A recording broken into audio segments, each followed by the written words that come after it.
Good evening, welcome to Cowley, Oxford Stadium for tonight's BSN series fixture between the Monarch Oxford Cheetahs and the POOLE Pirates.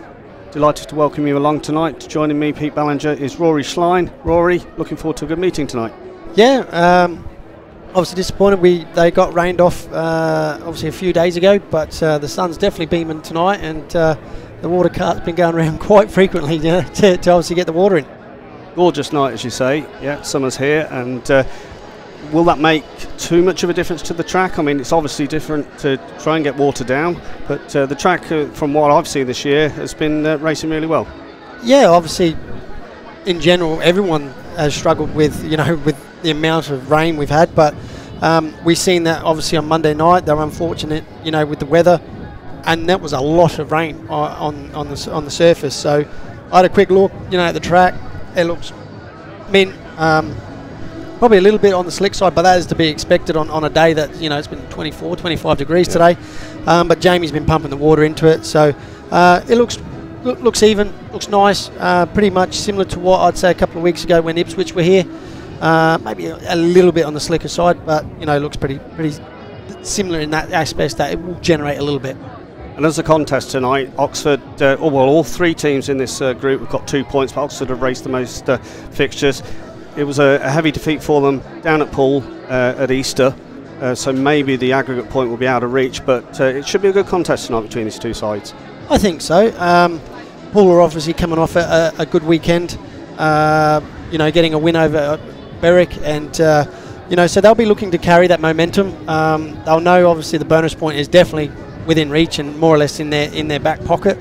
But what I will say is the character, especially at home, what Oxford have done, especially against Glasgow last week, where I think people had written Oxford off for the Knockout Cup. So that gives me a sense of confidence, and you think, well, Oxford can do that. They can pull back large deficits. So they have riders that ride this track really well, and if Poole aren't careful, obviously they come here with a quality side.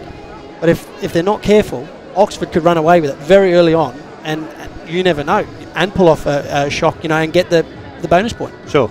As you might expect, Oxford, strong top two in Nicholls and Masters, but last week in that Cup fixture, it was the lesser lights that did the business. Let's take a look at the lineup then tonight for the Oxford Cheetahs. Sam Masters at number one. Sam looking to start off brightly. Of course, Henry Atkins, he performed wonderfully well in the Cup fixture against Glasgow, so looking for more of the same from him. Cameron Heeps, part of the middle order pairing, and Cameron, well, it's important that he lives up to his average, or if not, excels it tonight. Number 4 for the Oxford Cheetahs, Jordan Jenkins. Well, Jordan pulled off some great moves in that Cup tie against Glasgow, so more of the same from him. And number 5, well, you know what you're going to get with Scott. Nicholls had some fantastic racing last week with Chris Harris. And, well, Scott and Sam, as we say, such a strong, powerful top two. The two reserves then for the Cheetahs, Ashton BOUGHEN at number 6 and Luke Killeen, he's at number 7. So we will confirm that is, in fact, the correct reserve pairing in that order. Team manager, of course, Peter Schroeck, and Peter will be looking to lead the line, as he always does so well. For the visitors then, the POOLE Pirates, they're led by the talismanic Richard Lawson at number 1, such a accomplished performer at this level, and indeed in Premiership as well. Tobias THOMSEN back in British Speedway this year, and Tobias has had his moments already for Poole, looking to go well here tonight. A man in form very much so for the POOLE Pirates in 2024, Tom Brennan. Be interested to see how Tom goes tonight here at Cowley. For the Pirates at number 4, Zach Cook. And Zach coming back for his first meeting after a heavy crash up at Berwick on Saturday night. Captain of the POOLE Pirates at number 5 is brother Ben Cook, and Ben, like Tom Brennan, going really well, and he'll be looking for a great night, I'm sure. And the man at number 6, the young Sam Hagon, who's started off superbly well for the Pirates this season, and at number 7 the team completed by youngster Max Perry. So real solid lineup. Of course, Neil Middleditch, who's been in charge of the Pirates for many years now, so he'll be looking to lead them well once again tonight. Should be an enthralling contest. Really looking forward to it here at Cowley, and yeah, it's going to be a good meeting.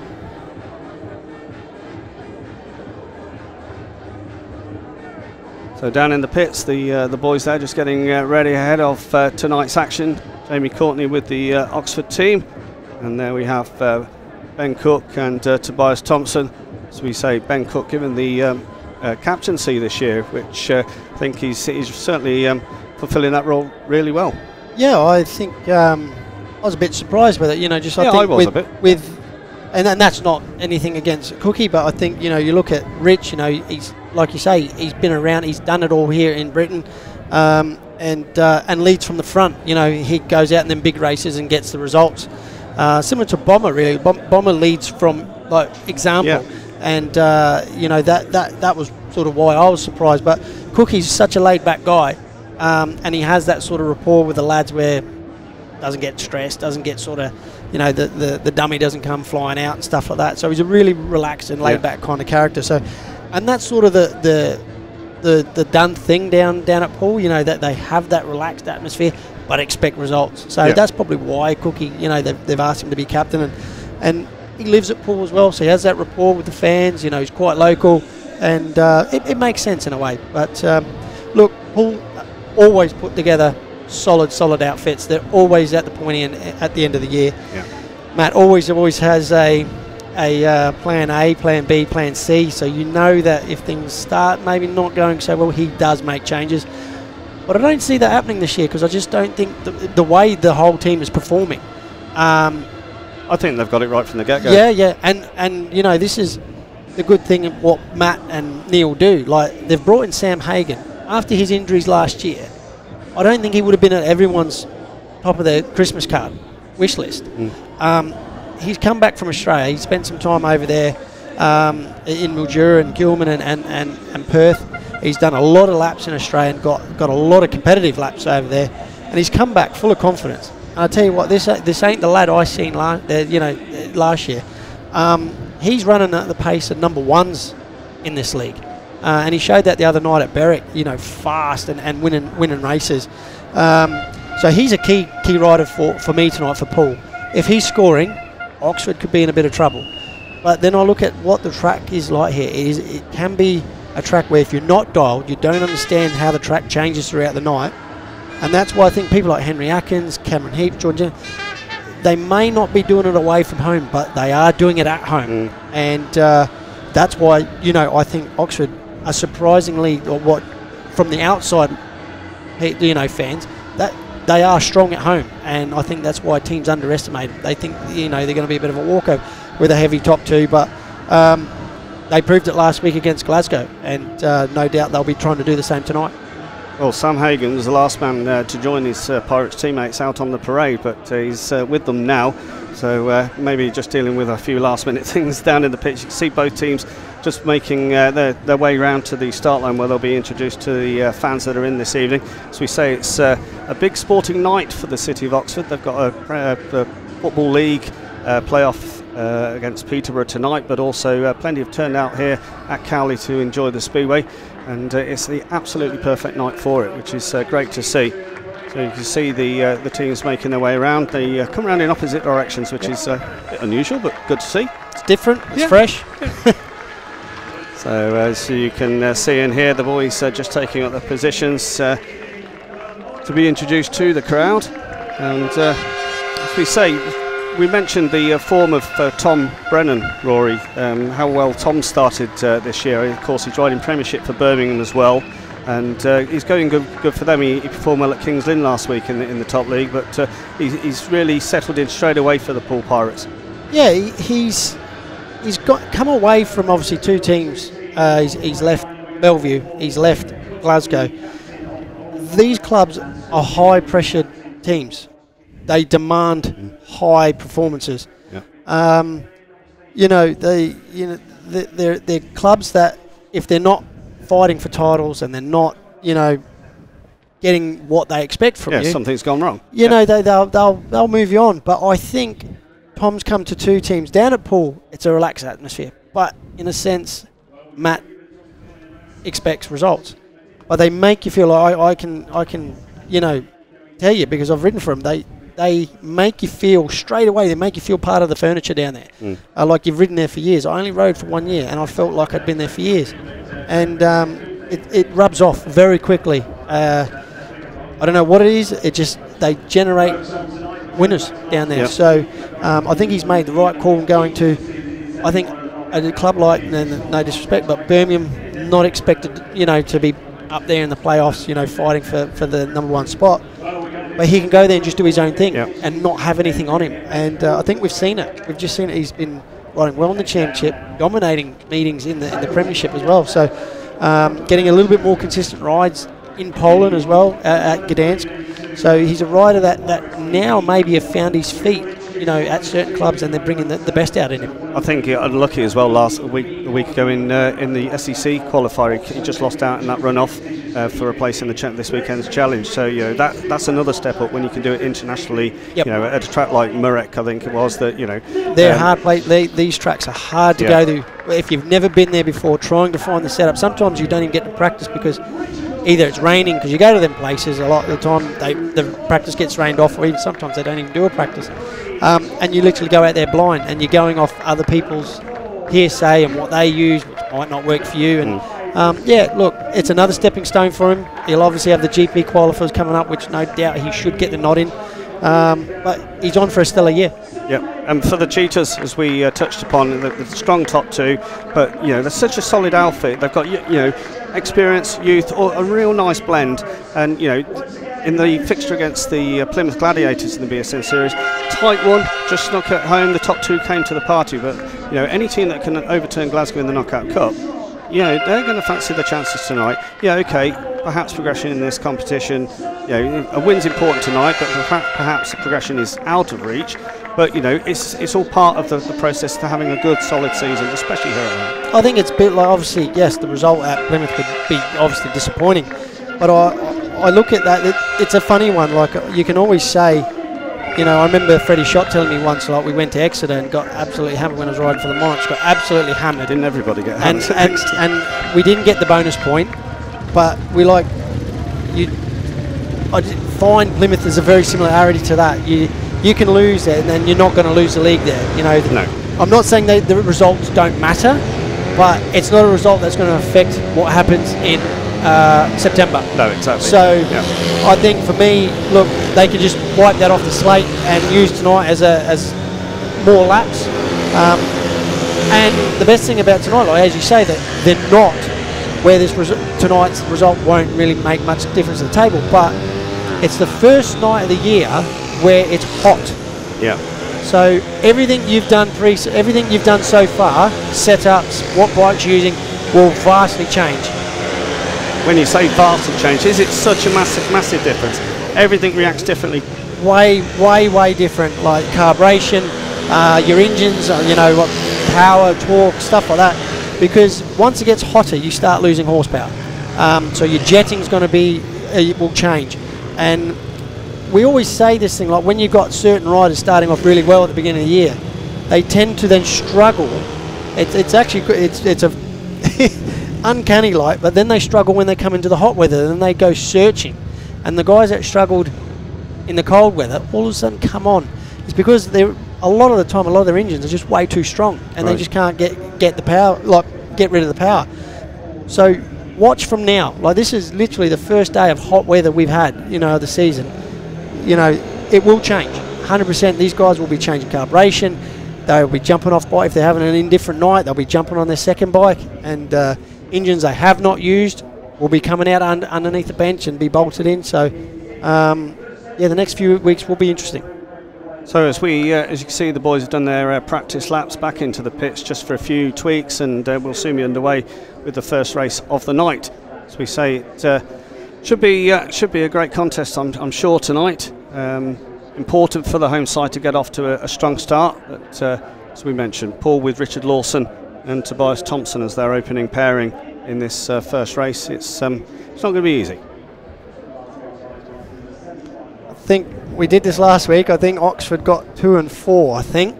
Is that the message from downstairs? Yeah. We've worked on a signal with the DJ where we find out what the coin toss, because we don't hear it from up here. So we've got that spot on, I think. So yeah, so Oxford with 2 and 4. Had a look at the starts. I've been here a few weeks, and the gates they start swinging around a little bit, but gate 4 will go off.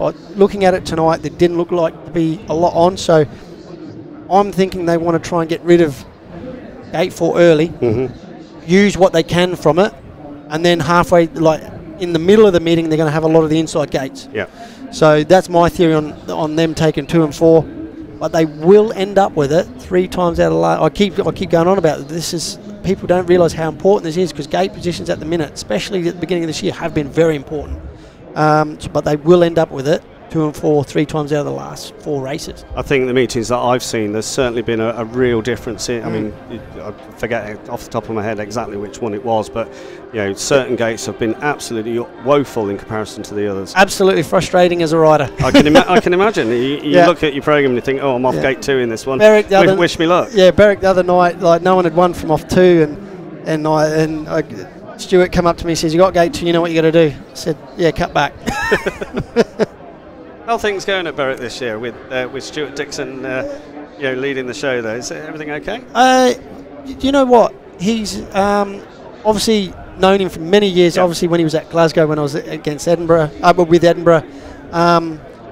Very forthright, very he'll tell you. Yeah. You know, he doesn't sugarcoat it. He demands a lot from his riders.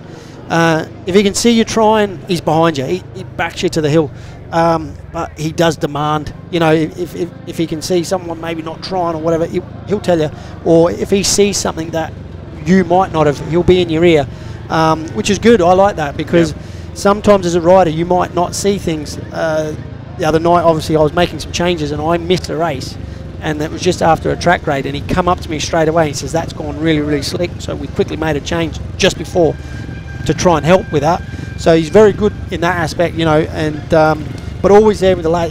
I tell you what, I've never seen a manager cover so much ground in a night. It's unbelievable. I'd love to see him with a Fitbit, or you know, how many steps he does. Right, we are underway here then for heat number 1. The boys at the tapes. Let's have a look at the lineup. It's Tobias THOMSEN going in the yellow helmet off the inside. Next to him, gate 2, Henry Atkins. Richard Lawson in the white helmet colour, gate 3. And Oxford Cheetahs number 1, Sam Masters in red off the outside. Referee in charge tonight is Dave Waters. So 15 heats of BSN series action about to get underway here. The boys just going through the last minute prep. Richard Lawson just asking for the green light to be shone, as we've got 8 seconds on the clock, about to get underway here at Cowley. The lights pick up the revs and we are underway, and it's a pretty level run down to the first corner, and Masters has made a lovely start from the outside. Masters jetting away from gate number 4. Thompson in a bit of trouble there. Down the back straight is Lawson into second. Here comes Henry Atkins giving it a handful of gas down the outside, but it is the Oxford number 1, Sam Masters, making it count from the outside. Yeah, Sam made an absolute demon off 4, made that really work.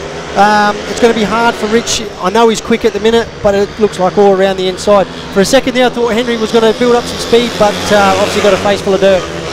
So important that Masters made the start that he did off the outside, and comfortably ahead of Richard Lawson. Is unable to eke into the ground. Pretty well spread in this opening race, but it will be a share, it would seem, barring any disaster for the Oxford Cheetahs number 1, Sam Masters. Fine style of him there as he heads down the back straight. Unfortunately for Henry Atkins, he's got a problem, just about still going. As they hit the top corner for the final time, it's going to be Masters taking the checkered flag and victory there in heat number 1. Lawson home for second and Tobias THOMSEN for third. So good stuff for the Cheetahs number 1. We have a shared race to begin, and all about the start from him. Yeah, a dominant first corner that was from Sam. Literally got across early. Really made it work. Like when I looked at it earlier, there did not look to be a lot there, but he's obviously got the bike dialed. As soon as he dropped the clutch, it went forward, and he was coming across no matter what. Yeah, he just looks smooth, and that's what you get from Sam. He rarely makes a mistake. He's so smooth, and yep, solid start for him. Class act to have at number 1, and getting things off to the perfect start for him. So Sam Masters with the victory from Richard Lawson. Tobias THOMSEN for third. Henry Atkins at the back. It's a shared race to begin here this evening. So as the boys head back to the pits, 2 minutes we'll be soon on from Dave Waters for heat number 2, the reserves race.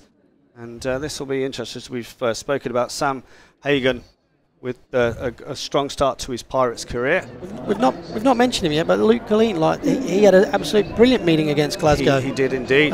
Fundamental in their success. Yeah. I mean, scoring I think 8-10. Yep. Yeah. You know, all the talk pre-season has been about Ashton really, indeed. and like obviously the way he burst on last year with Sheffield, you know, in them a few matches, yep. and know, and he struggled last week. Yeah. And I think then he had a guest booking and on the front and scored well, and then went to Plymouth the following day and didn't. Yeah. So you know, that's Speedway, isn't it? It's one night you can be really on it, and the next night you can be scratching your head. But we'll see how he gets on here. He's got the inside gate, so he'll be hoping he can make that count. So it will be Ashton BOUGHEN going in the red helmet colour off the inside, Sam Hagon in white gate 2, Luke Killeen in blue gate 3, with Max Perry in yellow off the outside.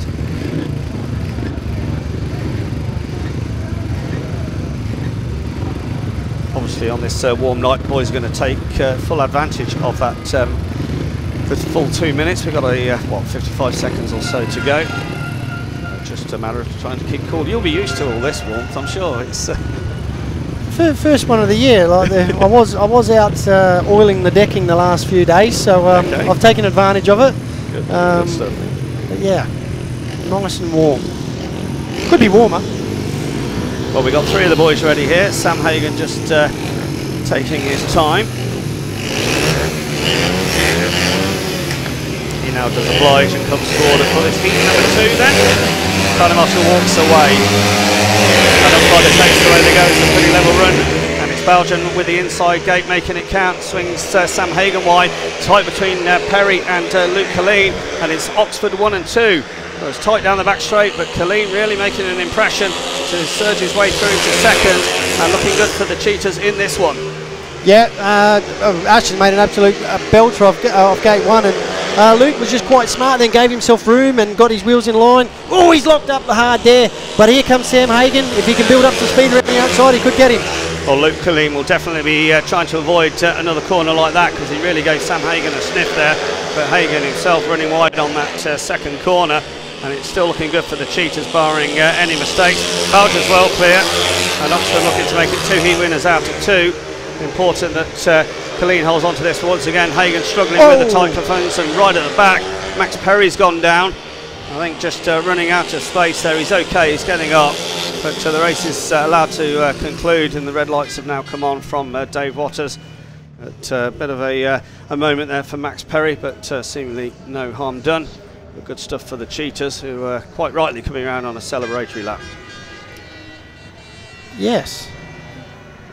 Quite, just from watching Sam and Max there, they seem to be struggling to get into the corners, and that's what I mean by the setup. I do think they're probably maybe got, you know, too small of a sprocket on, and it's just pushing and making it difficult them to get around, and that's what it seemed like anyway. Result then of heat number 1. I'm sure we will we'll get the actual pictures sorted, but it's Ashton BOUGHEN with the race victory from Luke Killeen, Sam Hagon for 3rd, Max Perry the faller. 5-1 to the Cheetahs in that one, and after 2 races it's 8 to the Monarch Oxford Cheetahs and 4 to the POOLE Pirates. And 4 points off the deficit. Indeed, yeah. So they'll be looking to their engine room pairing in this heat 3. Heeps and Jenkins to do likewise. But not going to be easy, because they're up against Poole's Tom Brennan and Zach Cook. Zach Cook's first ride, of course, after it was a real heavy crash at Berwick. Yeah, they actually got a bit tangled together, both Tom and Zach, and round Berwick you're shifting quite quick, and it being in turns 3 and 4, he went in very, very awkwardly, and he looked very second hand when I'd seen him when he'd got changed.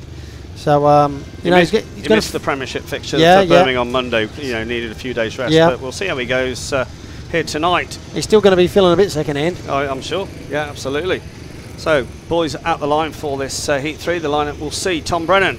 He is in white off the inside. Jordan Jenkins, blue, gate number 2. Zach Cook, as we mentioned, he's in gate 3 in the yellow helmet, with Cameron Heeps in red off the outside. I'm sure Sam Masters will have passed on a few tips to his fellow Australian Cameron Heeps how to hop off gate number 4, but with Brennan off the inside, you'd fancy him, I think, here. Once again, boys taking the time. First ride always important. Your teammates can come in and offer some advice. Yes, it's riding like this or that, but until you actually get out there yourself, you've got to get this first ride under your belt. Yeah, obviously the outside line's not quite working just at the minute, but obviously Cam's going to be pretty keen, and no doubt Sam would have said, like, gate 4's better than probably what it looked, so that will fill him with confidence, and But yeah, he's going to have a hard time getting across Tom at the minute, and he's obviously got the favourable gate 1. Yep. So just waiting now for Cam pointing in really. Yeah, I like that. Coming to order then, heat number 3. They fly, away they go, and it's Brennan with an electric start off the inside. Cameron Heeps has made a good one, and he's trying to come from wide here. Brennan on his inside, he's got Cameron Heeps right on his tail here, roaring into the top corner. Heeps committed to the outside, can he storm to the front? It's tight between them, but Brennan just the advantage here. Tom Brennan for the POOLE Pirates under severe pressure. It's Jordan Jenkins in 3rd with Zach Cook at the back.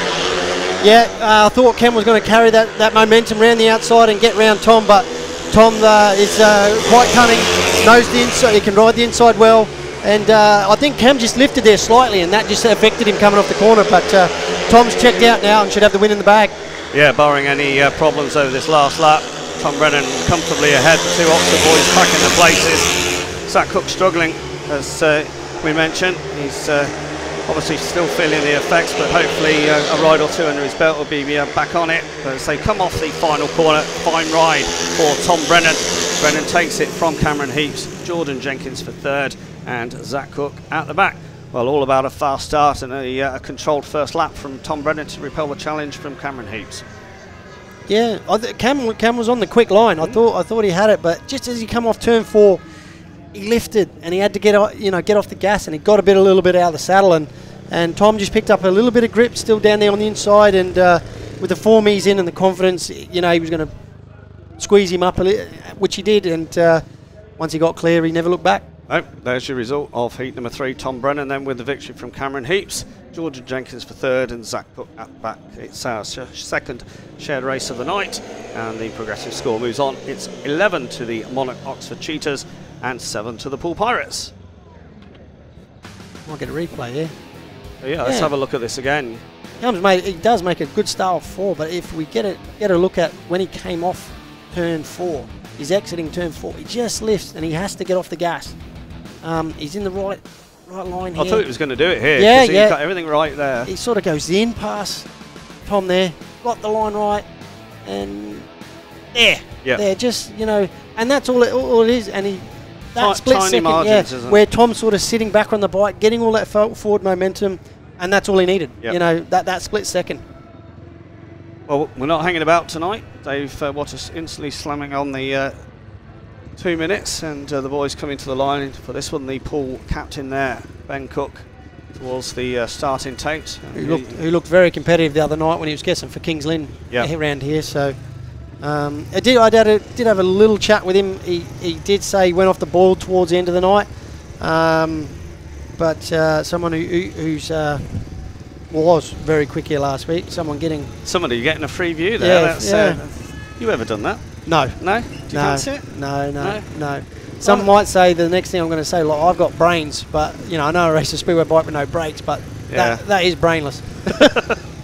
Might be quite good fun if you like heights and like views and that sort of thing, but no, I'm with you on that. I think if I went up, I'm not quite sure I'd be able to come back down. Thomas got an issue with his bike there. Or is it Max? No, it's Max. He's got an issue. He's got, what, 40 seconds? So they'll... is it something with the handlebars? Not sure. Kill switch. Yeah, something. Yeah. Well, he's on his way round, and when he arrives, he'll be taking his position in gate number 1. So Max Perry will be in yellow gate 1. Luke Killeen, he will be in blue gate 2. Ben Cook in white gate 3, and Scott Nicholls in red off the outside. Well, Perry cut it fine, 10 seconds to go on the clock, but the boys now ready for this 4th race. Take fly, away they go. Perry makes a poor start, Nicholls makes a decent one, but Ben Cook makes an even better one. Although Nicholls, using all of his experience there, surging his way through on Ben Cook to storm to the front. Great ride from him. Luke Killeen once again locking up slightly on that top corner, and Perry looking to take advantage, but all about Nicholls there on that first lap. Yeah, an intelligent first corner, saw what Cookie was doing, knew Cookie had made the start, turned it early, like very, very early, got his wheels in line. Yeah, that was just vintage Scotty, that was. And Ben Cook trying his best here as they head down the back straight for the third time, but Cook on one wheel and no real threat from Killeen. But going to be another heat advantage for the home side if Nicholls brings this home. Cook's trying his level best, but still with plenty of work to do. Perry really struggling for pace at the back of the field. Killeen with the comfortable third as they come around the final corner.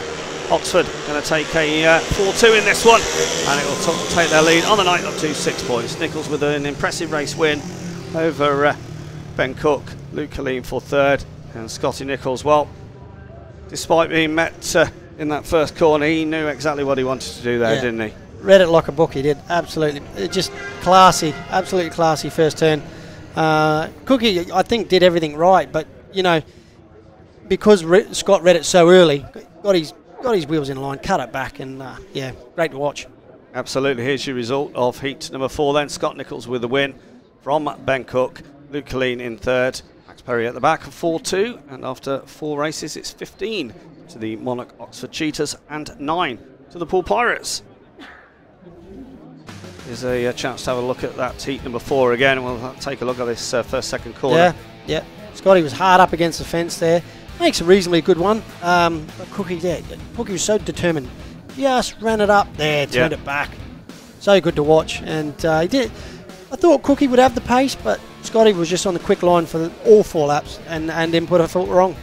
And like we saw in the previous race, just that small margin. You only need to make the tiniest of mistakes, and you know guys can take advantage, especially some with the experience of Scott. Exactly. And you know, these guys at that level, you know, when you say a small mistake, a small mistake, that's all it takes, and that's all they need, and they'll pounce on it.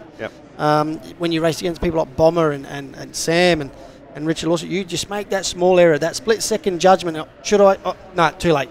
They're on you. So, and that's the difference between, you know, the top guys and obviously the guys still yet to get to that stage.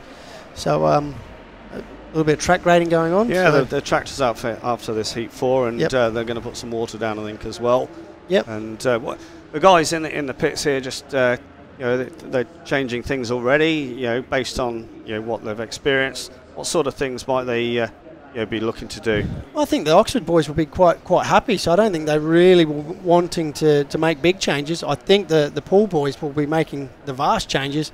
They've not really, still only 4 races, but they didn't look convincing or when I say competitive, they weren't really threatening the guys they really need to be, you know, turning over to get a result here tonight. So, as I said, this is a place where you surprisingly find out you think it's slick, but it isn't. It's deceiving. There's grip in the base. There's plenty of clay in it, and it can make it quite difficult. And I think that's what we saw in Heat 2 with Hagen and Perry struggling to get around. And you know, look, I think Lawson will find his feet. You know, Heat 1, Sam was dominant, got over him, clamped him, and that's going to be hard for especially in Heat 1 to make any inroads into the guy in front. So once he gets maybe some other gate positions, he's obviously going to come on.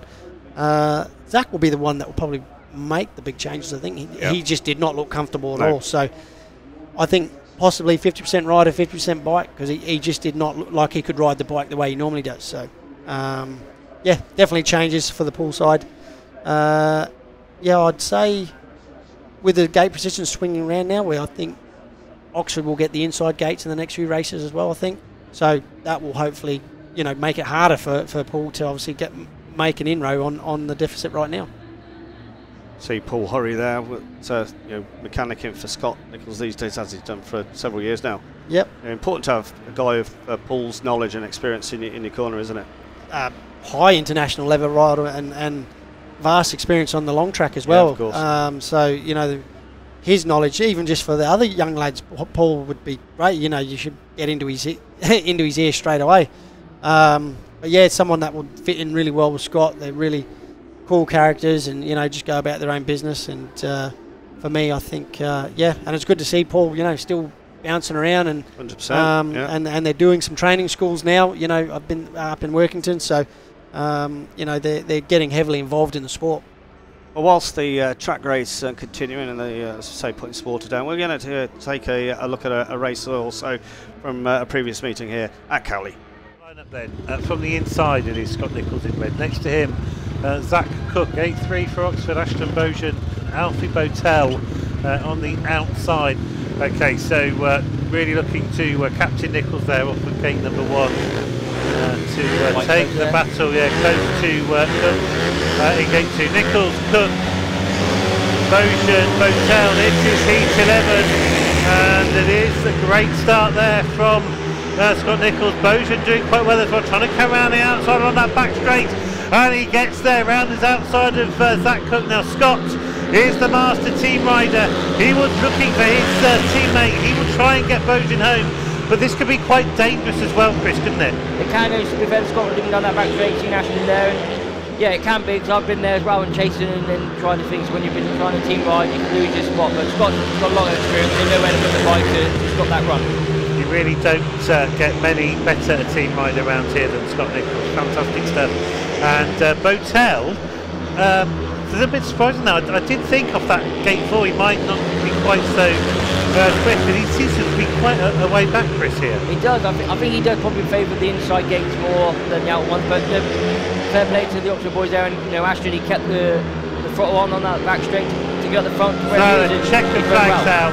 Fantastic stuff. The home crowd certainly appreciating that one, and another really confidence boosting win for Ashton, and great captain's performance from Scott, just to let him go and keep Zach behind, and Ashton getting the Oxford applause. He will pull on his characteristic wheelies.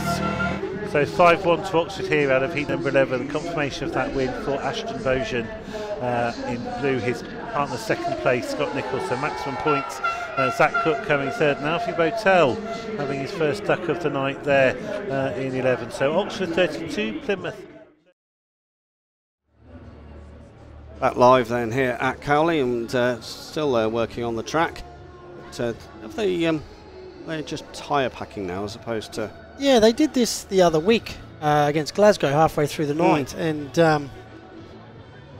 as I say about team managers and that, and watching what happens through the night, these are the things that team managers do pick up on, and riders and mechanics.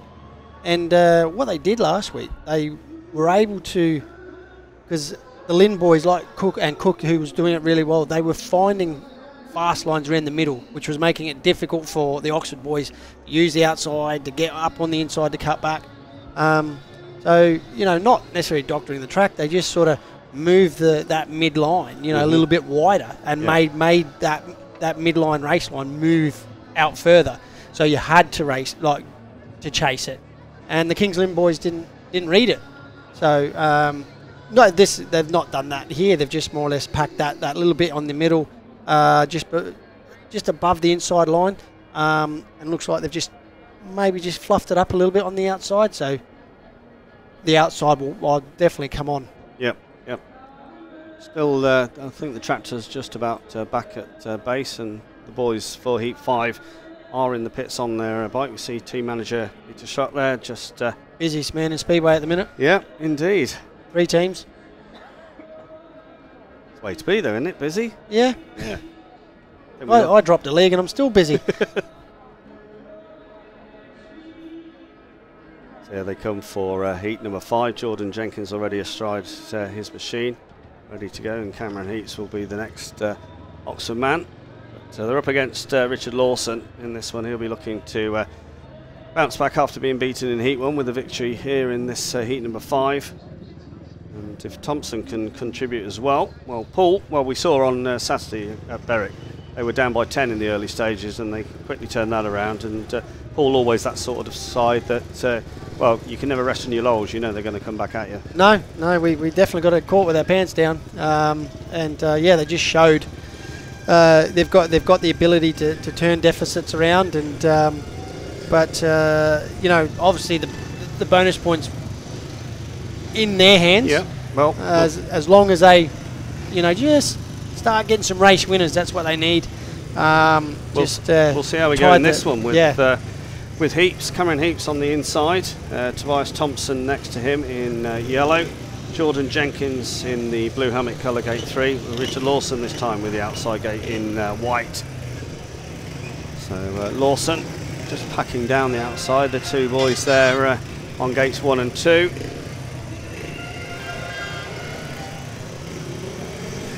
Richard just packing that rut in that Scotty went off. Yep. In the last one. So. Do we know if tonight they're using the automated gate system thing? I think they are. Yeah.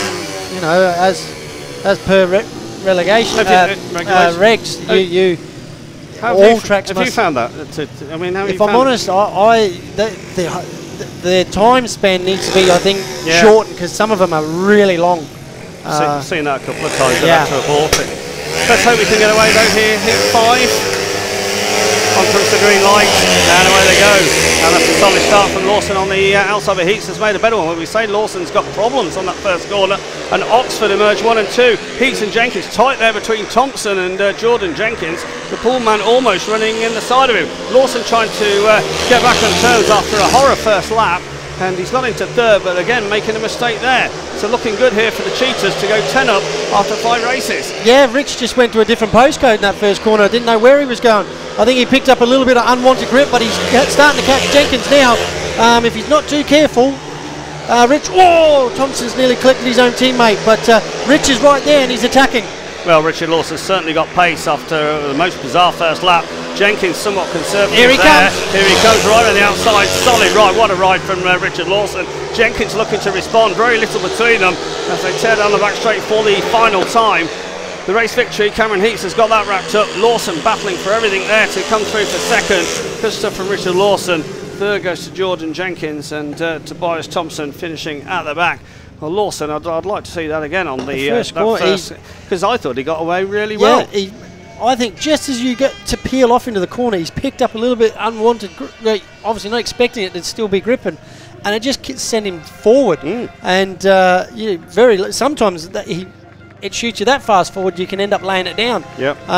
So yeah, he's dodged a bullet there because obviously got around his teammate. And then, Jordan was just a little bit lackluster there and got pipped. Here's the result then of heat number 5. Cameron Heeps, good race win from the inside for him. Richard Lawson, battling performance to come through in second. Jordan Jenkins for third. Tobias THOMSEN at the back. It's a 4-2 heat advantage, and Oxford extend the lead now to 8 points. Here is the start again. Let's have a good look, see exactly what happened. What's Rich here? His head goes back. It's literally unwanted grip going into the corner. Yeah, good drive.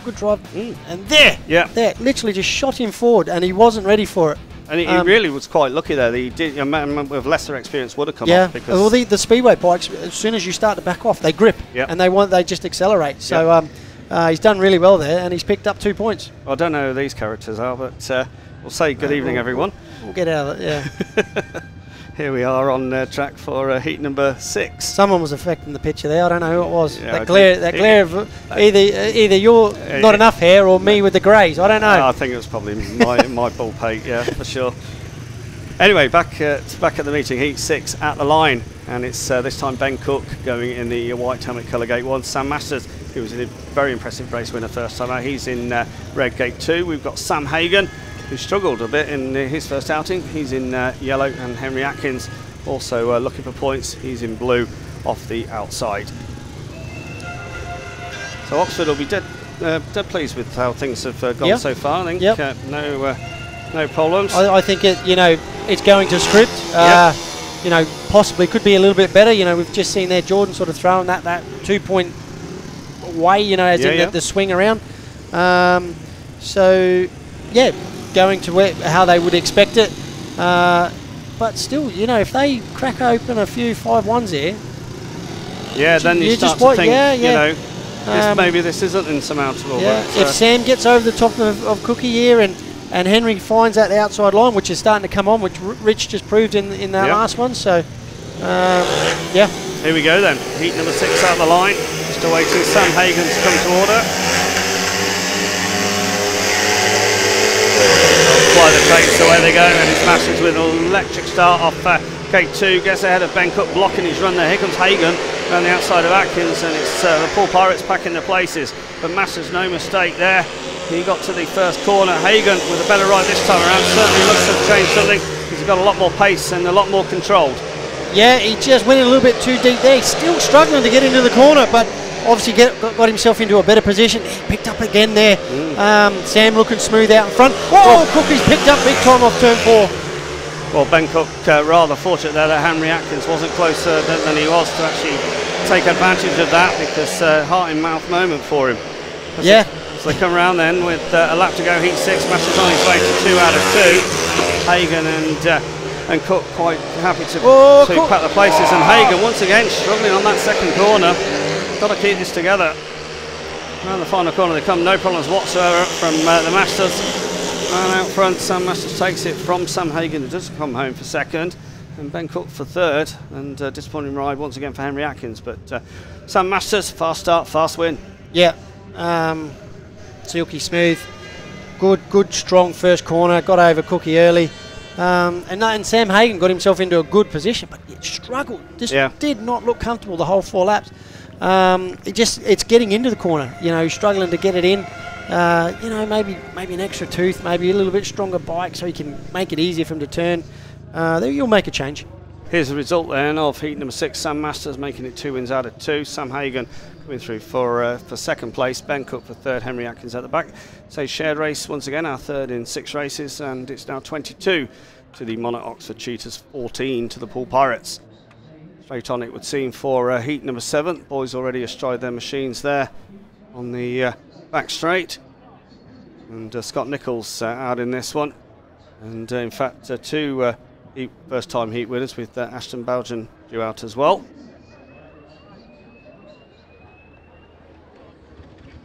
There goes the 2-minute warning, and DJ keeping refreshed down there. He'd be cooler than us right now. It's rather toasty in here, isn't it? It's, we were saying earlier we needed to bring some fans, but I thought the production team did mention that last. Oh, yeah, well, we got the signal. Yeah, 2 beers. Yes, indeed. We'll both have a cold one later on. Here we go then. Heat number 7. Scott Nicholls in red off the inside with Tom Brennan next to him. Also a first-time race winner. He's in Whitegate 2. Ashton BOUGHEN also winning his first outing. He's in blue, and Zach Cook, he is in yellow off the outside. So as we've seen Cameron Heeps hop off gate number 1 in heat 5, Nicholls, well, you'd expect it to do the same, but going to be an interesting battle between the experience of Scott Nicholls and the youthful exuberance of Tom Brennan. Oxford will be truly delighted, I think, Rory, with an 8-point lead. If they can add to it here. Did I say an 8-point? Did I go on Oxford 8-point win? I think I did, didn't I? Don't get too excited. We've got plenty of races, plenty of races still to go, mate. So we'll see where we are at the end of 15, yeah? Right, here we go then. Heat number 7. Simon Marshall appears happy with the boys. He now walks away.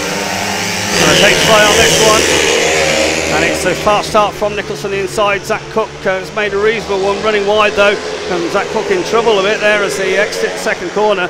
It's Tom Brennan in second, BOUGHEN missing out this time, he's at the back, and no problems whatsoever for Scott Nicholls, and the Oxford top 2 certainly performing well so far tonight. Yeah, Scotty, another dominant first corner, looks fast too. I think the track, the conditions are really suiting him. A nice good dirt line out wide, and he looks like he's enjoying himself out there. Paul really have got no answer to him, have they? I mean, Brennan's trying hard in second, he's keeping up with him, but Nicholls is such a class act. Zach Cook, important for Paul, holding on to third at this stage with BOUGHEN missing out this time. With a lap to go, Nicholls, well, fair play to Brennan, he's keeping him honest, and he's really giving a go. Yeah, Tom's starting to reel him in a little bit there, and just here, Scott's entering a little bit lower, Tom's entering a bit higher, but I think Scotty's got this one. Yep, Nicholls is going to hang on for the chequered flag and victory. 3 points for him. Tom Brennan home for second. Third, that went to Zach Cook. Ashton BOUGHEN missing out that time. So good stuff for Scott Nicholls. No lap of on, he's going straight back to the pits, and I think will we get another track grade after this one? I'm not sure if it's after 7 or after heat 8. We'll find out shortly, I'm sure. Good stuff from Nicholls though. Really dominant performance. I'll look for Ashton BOUGHEN and Paul having to pack the places, and we have another shared race. So good stuff from Scott Nicholls, the race victor, from Tom Brennan. Third was Zach Cook, and Ashton BOUGHEN finishing at the back. We'll get that score checked. It's 25 to the Monarch Oxford Cheetahs, and actually 17 to the POOLE Pirates. But I think, yeah, just looking at how the dirt's actually turned over, it's actually turned over a little bit. Yeah, plenty of dirt down there on the starts, but it definitely looks like it's turning over grippier than what I thought it would do. So it goes to show that, you know, the track creators have got the water into the track. You can just see there the difference between gate 4 and gate 3. There's just nothing there now. It's completely gone. So if you've got gate 4 later in the night, you know you got your work cut out for you. And you can just see it there where they go over it every time. And here it's very similar to Birmingham. You literally just go over it every race. It gets, you know, 4 riders going over that and just more or less sprays the dirt away, gets rid of it, and you're down to the base, which you can see the comparison there you can see how to the other 3 gates. Gate 1 is. Yeah, and gate 1 is, you can just see the dirt there. There's a lot of moisture there. And what a lot of people don't realize, as they're doing the track grade, it pulls the dirt back into the ruts. And with obviously them watering it, and there's plenty of moisture in the bottom of the ruts, it compacts it and then makes more or less the rut not new but more fresher. Yep. Where gate 4 there's nothing to go in there, so it takes a quality gator and a quality rider to get it off gate 4 just to get yourself into a position of attack. You more or less sort of accepted you're not going to get to the first corner first. It's what you can do coming out of turn 2. That's the plan. We look at the individual point total. Sam Masters 2 wins out of 2 has been superb. Unfortunately for Henry Atkins in the number 2 position, failing to score, and he's obviously out where we would expect in heat number 8. So Henry looking for improved setup. Cameron Heeps, good stuff from Cameron with 5 from a possible 6. You were talking about earlier. He's I think he's on a 4.8. Yeah, So he's the kind of guy I know previously racing with him. He's worth a lot more than that. And he's at a number that he's got a large responsibility. He's got Nicholls like Sam Masters, not been touched so far really, and that gives Oxford some real confidence going into the big heats later on, of course. Let's have a look at Poole. Richard Lawson, number 1 with 2 second places so far. He's had to work hard. Hasn't he just, especially in that heat number 5. Tobias THOMSEN 1 and 1. Tom Brennan started off with a win and then just losing out the hands of Scott Nicholls there. So Tom having a decent old night, and the skipper Ben Cook with 3 and 1. He'll be looking to add in a race victory in his next outing. Yeah, he'll be looking for a race win. I know we've seen what he's capable here at a higher level. So yeah, he'll definitely be looking to obviously up his night. Making some ignition changes there. He's probably looking at it now. Would they be looking to detune? I would probably think so. As I said, the dirt line's there's a little bit in it, and around here you don't need a lot of dirt because of the clay content in it. So you do get grip off, not necessarily dirt, you can still get grip off the base in the corners. And what it tries to do, it tries to sort of roll the tyre because it's grabbing it so hard. So there, Jordan making some changes to his clutch. I think he's unwinding it there, yeah. So maybe changing some plates possibly. Is that Ashton's bike? Oh, it's Ashton. Yeah, it's Ashton's bike. Well, there's a fine example of the team, a team working as a team here. Yep. Okay, Jordan's not out till heat number 9, but he's not sitting around having a drink or trying to keep cool. He's actually mucking in and doing a bit of work on a teammate's machine. Yep. That looked like he was only taking out 3. Now, in my knowledge, that means he's running 3 harder springs and 3 softer springs. That he could be changing possibly, maybe getting a little bit more consistency and running 6 of the same springs. So I do know quite a few riders do that. They 3 hard springs, 3 soft springs. Yeah, it's just interesting. They just took them 3 out. Whilst we await for heat 8, we're receiving word that Neil Middleditch is making a change in this one. Sam Hagon's going to come out in place of Max Perry, and that's you can't really argue with that, can you? No. Sam obviously looked a lot better in that one. Still, when I say looked better, he looked more on the pace. Still didn't look comfortable though. So, and here's the kind of track you need to be comfortable because you do turn at speed. So, what gate would he be off? He'd be off one of the inside gates, wouldn't he? So he'd be looking to dominate that one hard. 8-2, I think. 8-2, yeah. So Martin Dugard here. I guess. See, Luke Killeen hasn't gated that well too. He's been quick, but not gated that well. Yeah, I believe he's helping Sam Hague. He was up helping Sam at Berwick. Saw him a few times, I think, in the past. Yeah, so a man of former Grand Prix winner. Indeed. Yeah. That's, can you believe that's nearly a quarter of a century ago, mate? Stop. Hey? I had too many people reminding me things like, oh, that was 20 years, 25 years. I think back and think, yeah, it feels like yesterday. Yeah. It really does. Stop now. So, okay, we'll do. Let's get back on to tonight's action. Once again, they're taking a bit of extra time, trying to keep the track in optimum condition. There's Sam chatting with Tom Brennan and his father Martin down there as well. Hot and bothered, we all are, aren't we, mate? It's well, he acclimatised well. He's had training back in Australia, so he'd be used to it. Probably feels quite cool in comparison to. Where did you say he was racing? Well, he was jumping. He was frog hump jumping from quite a few places. He was Mildura, he was Gilman, he was Perth.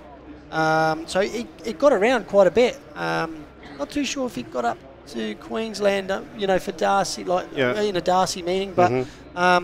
He got a lot of laps under his belt while he was back there, and I know he's keen to go back again. He said he really enjoyed it, and I've got to be honest, I'm surprised not a lot of other English lads go out there and do it. I think if the opportunity presents, then then why not? Well, because I do know, like especially the Mildura Motorcycle Club, they're keen to have international riders go out there. I'm sure if people, promoters got together and did something where they sent out a touring team or they sent out, a bunch of lads at the end of the year to get that experience, to obviously, they're only going to benefit from it, because I think we've seen it quite a few times. Tom did it a few years ago. Obviously, we've seen the benefit that Sam Hagon has had. It's no different to sending a player out on loan. So they go, different country. They learn some life experience as well. They grow up. They have to grow up really quick. So for me, I'd be encouraging all my juniors to go and do it. I mean, you mentioned that. I don't think that could be underestimated, where you're having to, fend for yourself, cook yourself a meal, and all of this other stuff that that you've not had to do, at home. That's why a lot of Aussies succeed here, because they have to, and they come over, on their own and have to live sometimes meal by meal. But you look at, Darcy come over on his own. Chris come over on his own. These guys, do it the hard way. Their parents come over and help them, as much as they can, because they've obviously got jobs back in Australia. And I think that's why the mental approach is a little bit different. I'm not saying that the English lads don't want it as much, but it's almost like the Aussies, they know they have to make it, or they're going to go home and end up working in the mines or something like that, So while they're over here, they're living their dream, they're racing a motorbike for a living, and that's just the mental side of it. You can see team manager for Oxford, Peter Schroeck, just having firstly a word with Henry Atkins and now with Luke Killeen, stressing the importance of this heat number 8. Said this was a pivotal race in the cup fixture against Glasgow. These boys came out, got a 5-1, and really set Oxford on their way. Well, Henry's got to up his game for sure. It was a similar sort of night. He'd had a poor start to his evening, and then it really clicked in this heat 8. I think Killeen did the work from the back over the Glasgow pair, so they'll be looking to add on to this. They won't get too excited that this aggregate is possible, but you never know. Well, 5-1 here just sort of throws that bit of doubt into the pool side. Whilst I'm sure that Poole would respond with attack in the next one, perhaps, but let's see what is going to happen then in this heat number 8. The full lineup for this: Luke Killeen going in the blue helmet colour, Sam Hagon, the reserve change, he is now in yellow off gate 2. Henry Atkins hasn't scored so far, so a great opportunity for him to get some points in this heat 8 in the red helmet colour with Tobias THOMSEN. He is in white off the outside. So there we have Sam Hagon just off his machine. Reminder of the score. Still plenty of work on that aggregate. So what's that, 24 points or so. So it is going to take a big turnaround, but stranger things happen in Speedway. And Hagon there on gate 2, just trying to pack things down to his advantage. But if Killeen makes a level start, Killeen can do a real good job here and force things away. We've seen how Hagon struggled, trying to keep things controlled on the corner. If Killeen can swing him out wide and perhaps leave a gap for Atkins. I think Henry should be trying to possibly go big in the first corner. Okay. Make sure obviously Thomas can't get across him. But with the way sort of Hagon's been riding, I would say, yeah, go big, build up the momentum, build up the speed, and Luke, you know, just buzz around the inside. Well, we'll soon find out. Oh, very tight. Yeah, not enough space between them there, is there? Coming down for Heat 8, and away they go. It's a fast start for Hagon. Hagon gets to the first corner. Here comes Atkins giving it a handful of gas, and he's got around the outside of him. Fine ride from Henry Atkins. Slight mistake down the back straight, but he does hold the lead. Tight going into the top corner. Hagon in second. Here comes Killeen. We've lost Thompson, who's come off at the back, and momentarily the race will continue.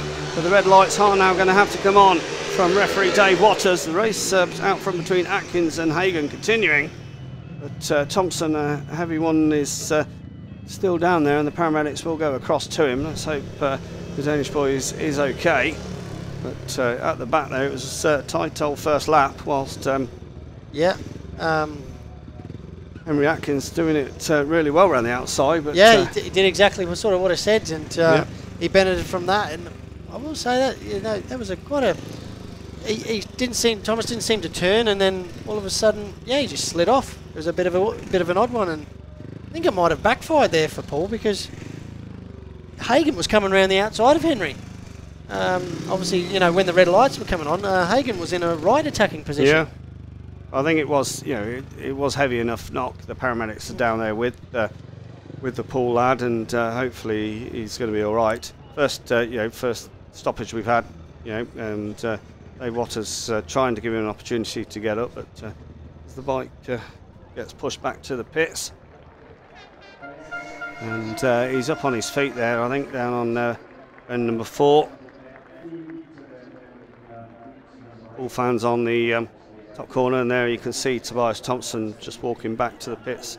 Acknowledgement with team manager Neil Middleditch that he is a-okay. But he'll be disappointed naturally. Danny Ford down there, and teammate Tom Brennan's come out to join him.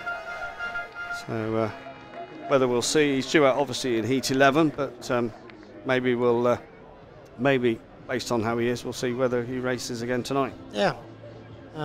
He just seemed to didn't turn, and then when he realised he couldn't turn, I think he was more safety than he just didn't want to run into the back of Luke Killeen. So looked at fairly simple crash. I know Curry was quite simple when he had a fall here, and I said it looked quite simple, but it was the way his ankle rolled underneath the bike. It's often the way, isn't it? Yeah, yeah, and you know, sometimes they can be the ones that you do a knee or you do an ankle or a wrist, you know, just rolls under the bar or something like that.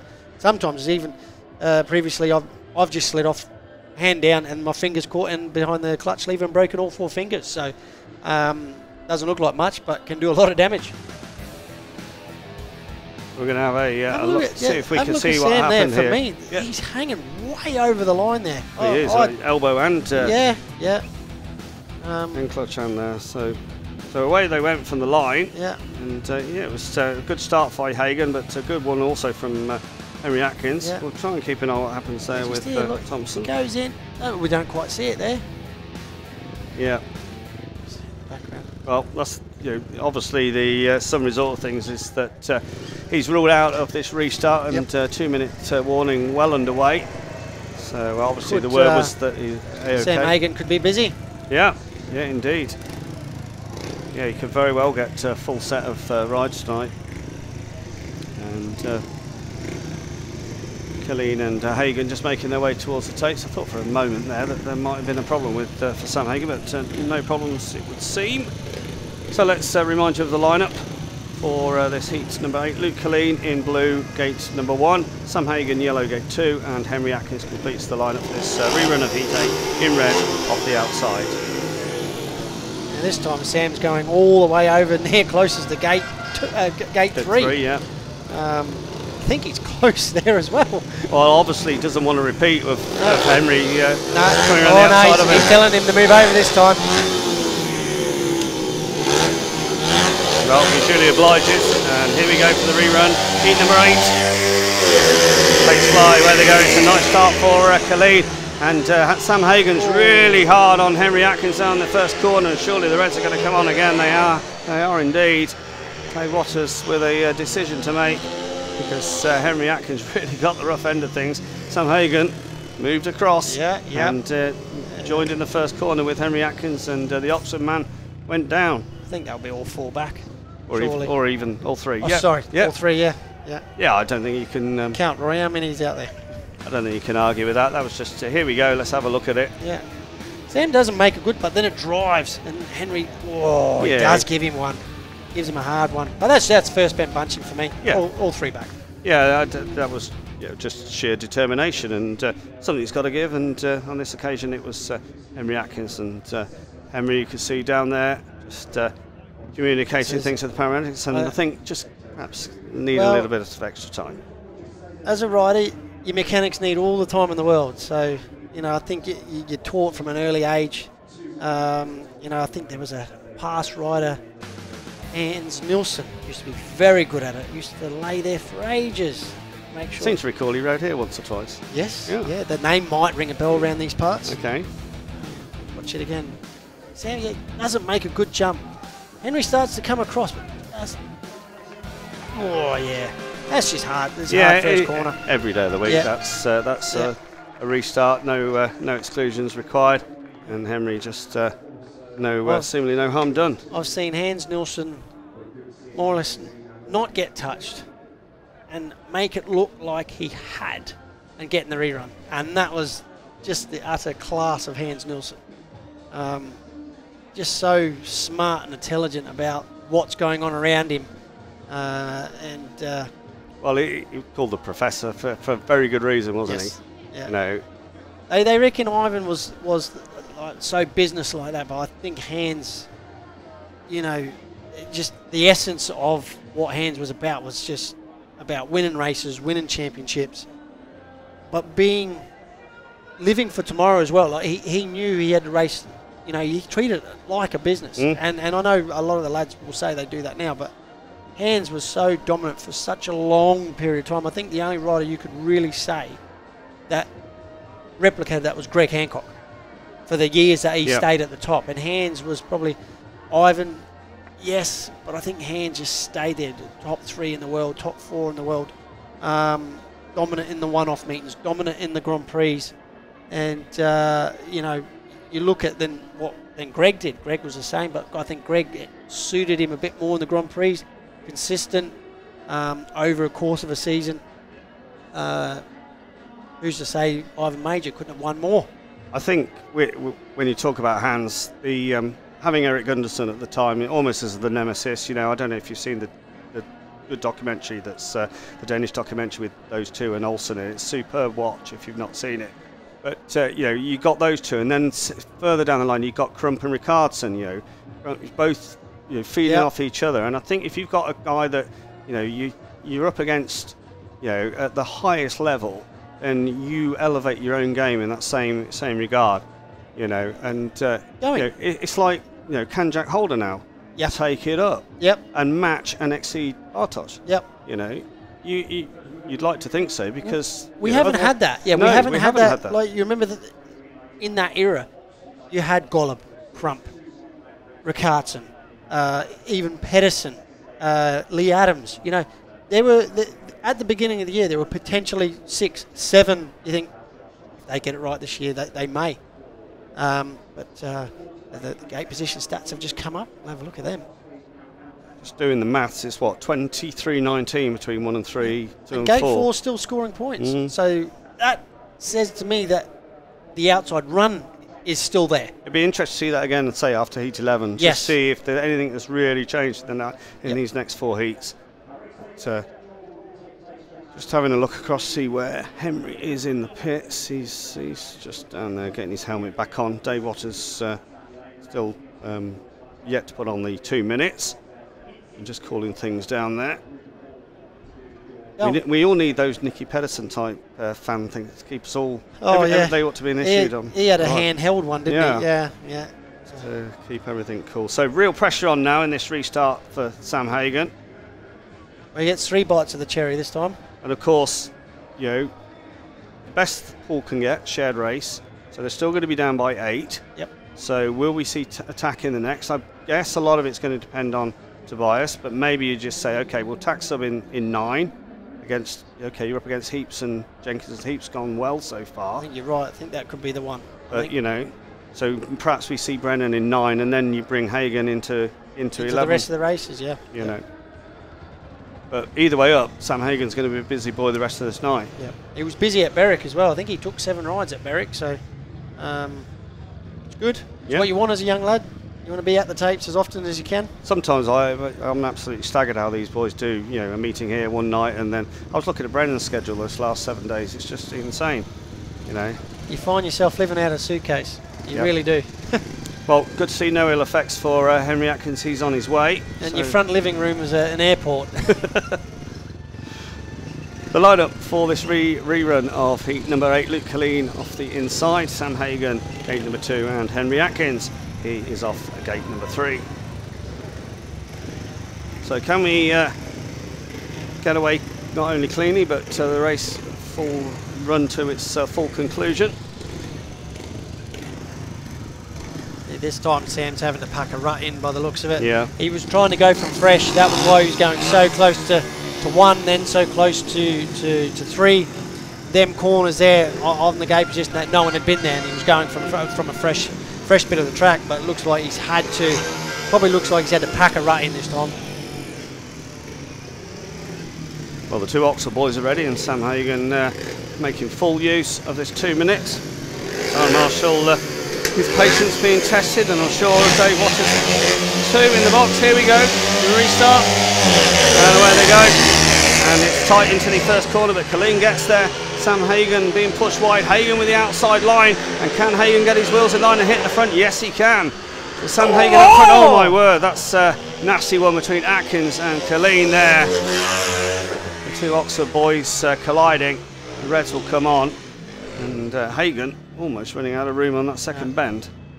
We hold our breath momentarily because that was a real nasty one, wasn't it? Quite resemblance of my crash with Bomber and Jenkins last year. Henry just went in the corner and straightened up, and just, if you get clipped in that position, right at that point when you get into the armchair, you're a passenger. And that's what happened to Luke, and it's just lucky they'd washed off all their speed before they got to the corner. Aromatic's over with the boys and teammates and team managers walking across.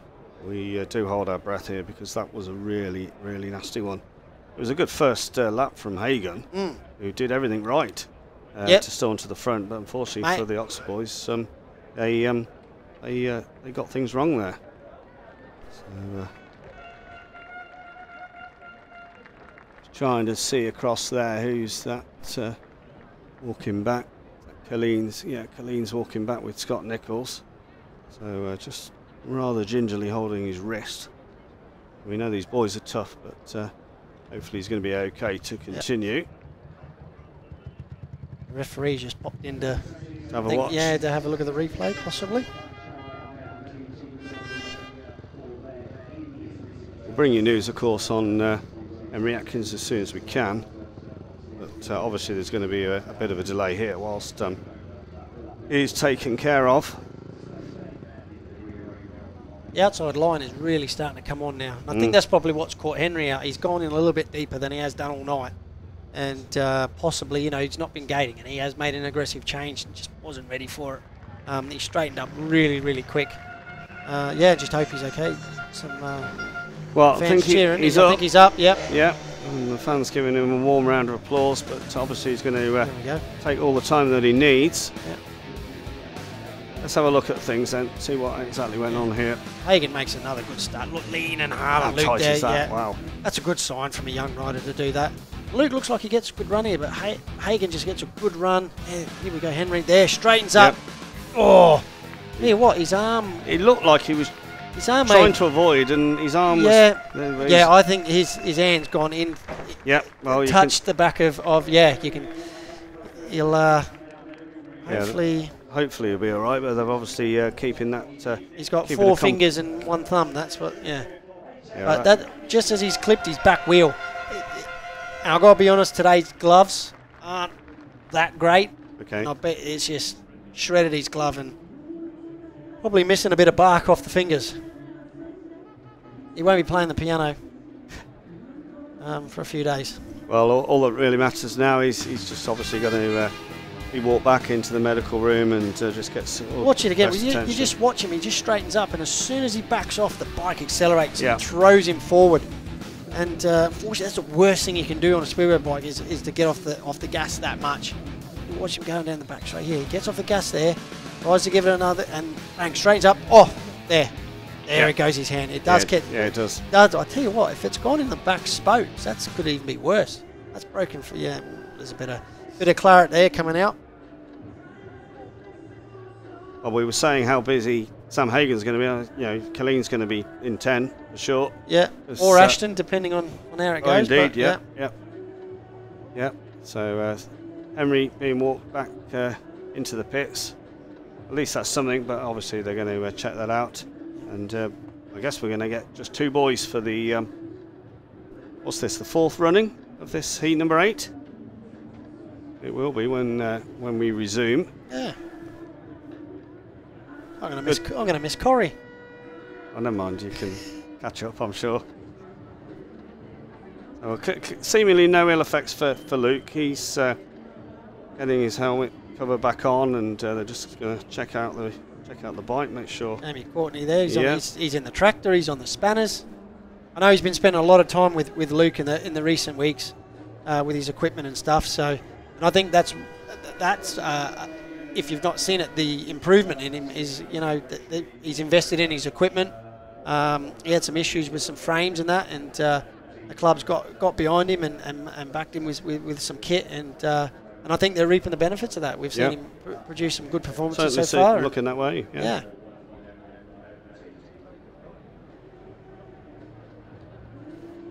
We'll see what's going on down in the pool side of the pits. Is it difficult to maintain focus? I mean, Lawson especially, he's out in heat 5 and not till heat 11 away from home, and this could end up being like an hour or so between rides. He's probably doing an Uber Eats there. But you can't blame, or something for the old moustache. Some oil or something. Yeah, he's got the beard there, so he's not really running a proper moustache. But I tell you what, he could run a proper one. I've stood close to him in the last couple of weeks, and that's really coming on a bundle. That. But yeah, as you were saying, like the gap and now this longer delay, this would probably be, as a rider, you've got to stay switched on and keep an eye on the track, and it's part of the job. It's part of what we do, and I know he'll probably go stick his head over the fence, have a look. Oh, there goes 2 minutes. Yep. Saw that Tobias THOMSEN going to need a patchwork job on the Cavaliers there. I think Oxford have got two paramedics, so I think they've got a lot of cover here, so they can crack on. While one's in the meat wagon, the other one can stay out on the track. Well, the meeting was going on really well. I mean, Dave Watts is a referee known for pushing a meeting on. I have to say, I've noticed this year, meetings have been, they're very efficient at Berwick, 90 minutes done and dusted. I was at Bellevue on Monday, and that was done in 95 minutes. Well, the 2-minute clock's been around for but a while now, and, it's in, and I think we've seen the improvements, like as in getting meetings. I'm not saying you don't want to rush meetings, but you're getting meetings done. Yeah. I know there's too much gardening, but you want to rewind to the 70s and the 80s. Gardening was probably at its worst. And if you even go back to the 70s and even the 60s, how they used to be able to touch the tapes. There were some meetings that would draw out forever just because they were allowed to touch tapes constantly. We've got a match race then for this 4th attempt at heat number 8. Luke Killeen versus Sam Hagen. Henry Atkins and Tobias THOMSEN ruled out. So, based on what we've seen so far, it's going to be tight between these two going down to the first corner. Yeah. And Killeen, if he can... if he's learnt his lesson, both times he's stayed on the inside. Really, he's got to sort of stop that run from Sam, because Sam's used it the last 2 times round the outside, and he's got to find a way to stop it. Well, both boys, they're being reminded there that they've got 10 seconds. And the starting marshal will encourage them too. 3, 2, 1, here we go then. Let's see how this heat number 8 restart's going to be. And it is Hagen that makes a lovely start off gate 2. He drops his shoulder over Killeen, and it's the pull man away. So Sam Hagen making no mistake, getting it all right and he'll look to keep this together. Unfortunately for Oxford, Luke Killeen making a bad mistake there, and he's got plenty of work to do if he wants to overhaul Sam Hagon. Yeah, Sam's made 3 great starts. He's got it right every time, and I don't think Luke's got the speed to sort of match Hagon at the minute. But yeah, Hagon's looking aggressive. He's getting into the corner really well, and it could be a comfortable win for him. Really demonstrating he's learning quick tonight. That first ride of the night, he was really all at sea, but certainly getting dialed in now, and with a lap to go of this heat number 8, looking to bring home a victory. And we say that, and he does run wide there, but he's got enough in the tank to bring this home. Yep, solid 3 points for Sam, and yeah, and as we said, he's going to be busy now. Sam Hagon takes the win from Luke Killeen, and the match race goes the way of the POOLE Pirates man. Just a quick acknowledgement back to Luke Killeen. Good stuff from Sam Hagon, and plenty of POOLE fans have made the journey up tonight, and giving him plenty of support there on that 3rd and 4th corner. Good stuff from the youngster Sam Hagon. Of course, has picked up a berth in the Premiership as well in recent days, with the Leicestershire Road the other night in the meeting that was rained off.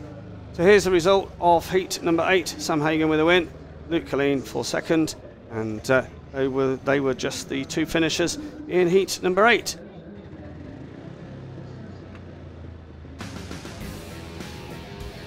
Yeah, pretty standard race, that one, because I think, you know, when it's a match race like that, they can either be really good, or they could get a bit strung out. But Hagon did the work away from the line, didn't he? Yeah, he got over the top, and he rode the quick line as well. Luke seemed to be just buzzing around on the inside quite a bit. There, big lock up there, and yeah, it didn't really bother Sam. Well, we're straight back out for heat number 9. We'll see if we do have any changes in this one. Yes, it is. Lawson off of gate 4 in yellow. Okay. It'll be tough off there, but if you can get over Cam and use that outside line, I don't think they'll catch him. Here we are then for the revised lineup of heat 9. Jordan Jenkins, blue gate number 1. It's Ben Cook, white gate 2. Cameron Heeps, he's in red gate 3, and a tactical substitute Richard Lawson in yellow off the outside. So Paul desperately looking at this race to get back in touch on the night and allay any fears of losing the aggregate. Well, the boys were really keen to get out for this heat number 9, and they've got plenty of time here ahead of it. Yeah, 55 seconds still to go. Did they have to use the full quota, and they won there already? Well, because previously we've seen the old green light being flashed by the referee saying, come on, get on with it. When you've got 40 seconds, you use the 40 seconds up. I guess so. Yeah. You know, the referee won't start the race until everyone's ready, but if you're not ready at the end of the 2 minutes, well then you get the bullet. So Richard Lawson just turning around there just to cool himself down. So we're gate 4 here. His team captain Ben Cook's got to look lively off gate number 2. Here we go then, heat number 9.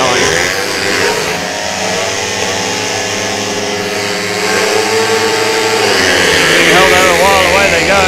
And it's a lovely start from Cameron Heeps. Ben Cook over the white line there. Here comes Richard Lawson giving a handful of gas around the outside. Lawson gets round. Zach Cook in trouble out front, but it is Paul who emerged 1 and 2. Lawson with the outside line. Zach Cook looking across. Knows that it's his number 1 teammate out front, and looking. Jenkins down at the back. Jenkins has come off, yes indeed, at the back. Will the race continue? He's still down, trying to extract himself from underneath the machine, and the Reds are indeed going to have to come on. And I think Paul will be feeling slightly aggrieved there that Jordan Jenkins coming off at the back and unable to get out from underneath the machine, and they're going to have to repeat that in what's going to be another restart. This time of heat number 9. Let's have a look at it again then. Yeah, Cam makes a great start. Brilliant start, just runs in the middle of the track, and around here that's not where you need to either go big.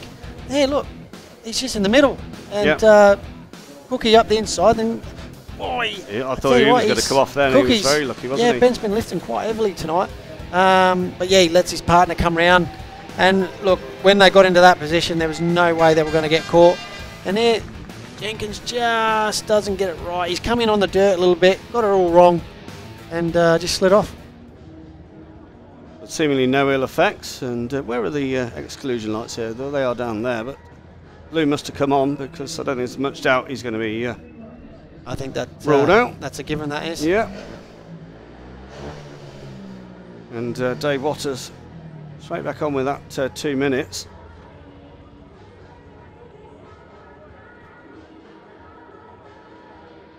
Well, Cameron Heeps will be looking to do exactly the same as he did there in that first running. Not exactly, but yeah, I mean, away from the line. Start, but yeah, away from the line. He should have known, really. Like, he'd made a great start, and Cookie just got his front wheel up over the curb. There's still a little bit of fresh. If you can get tight enough, there's still fresh material there. And Rich only had one plan. He was going big, and had so much speed going down the back straight. Ben obviously done him a favour, let him come round, and they weren't going to be untroubled after that. But yeah, Cam's really got to think now. You know, do I get over the top of Cookie? Do I pin it round the curb? Or do I go out? If he does that, then obviously Lawson's just going to.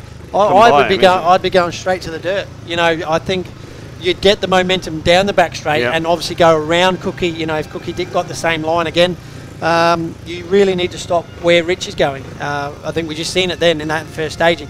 Rich has got one thing on his mind, and that's just to go around the outside and build up the speed.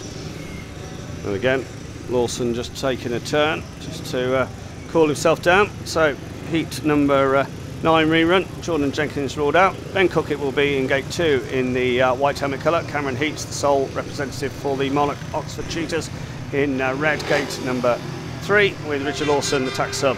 He is in yellow off the outside.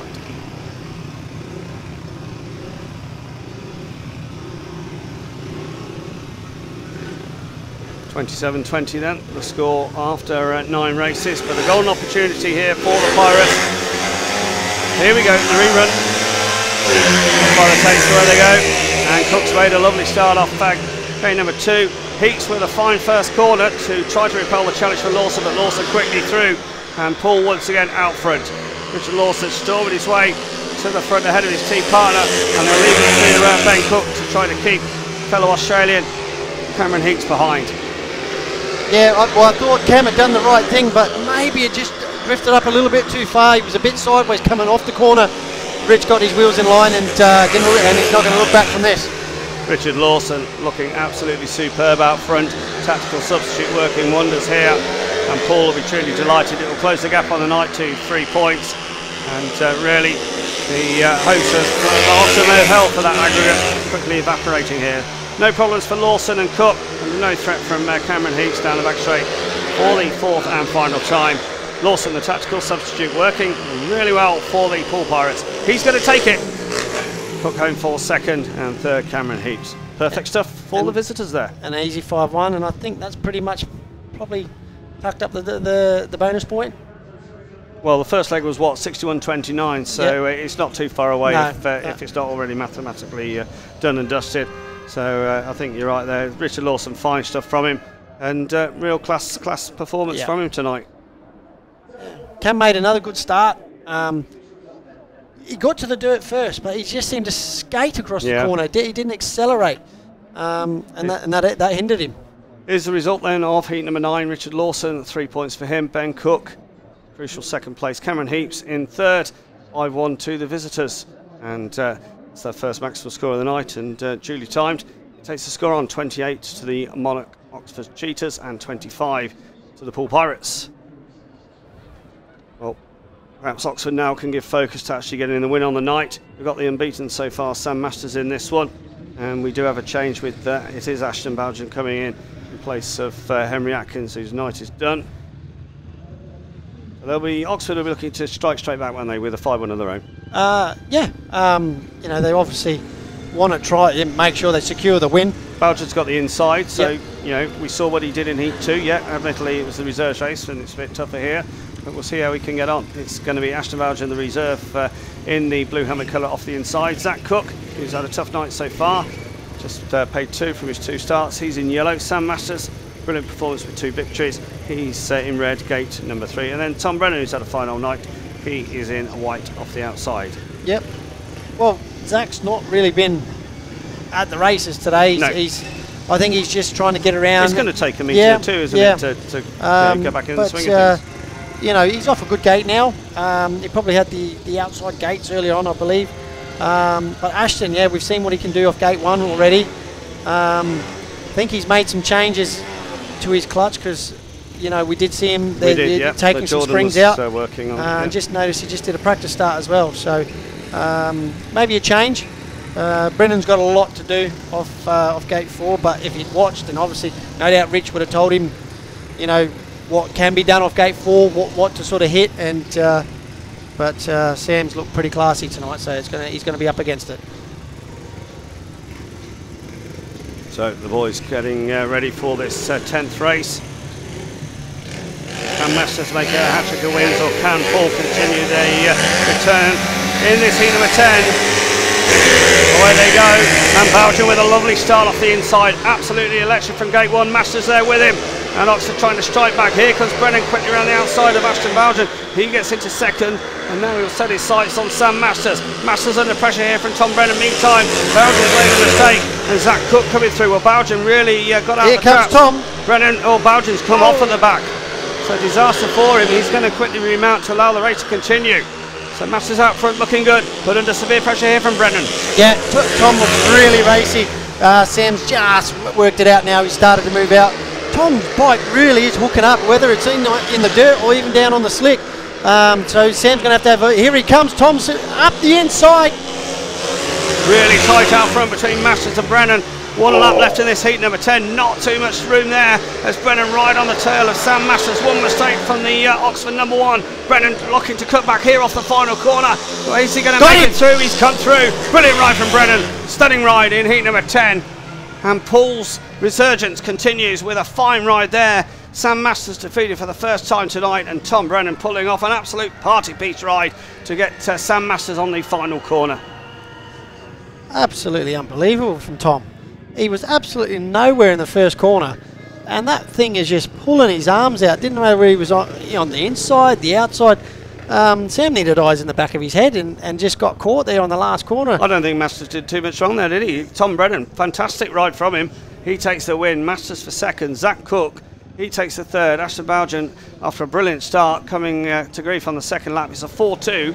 And now we've just got a point between the sides on the night. This is what Paul did the other night at Berwick. And we said at the top of the show, this is what they're about. Yeah, and you know, even obviously with the rider down, there's still, and they did that at Berwick as well, with obviously missing Zach. So, an unbelievable ride from Tom. Just, oh, definitely the race of the night, without a shadow of a doubt, because you know, Masters class act as we know, you know, but Brennan's really showing he's taken that step.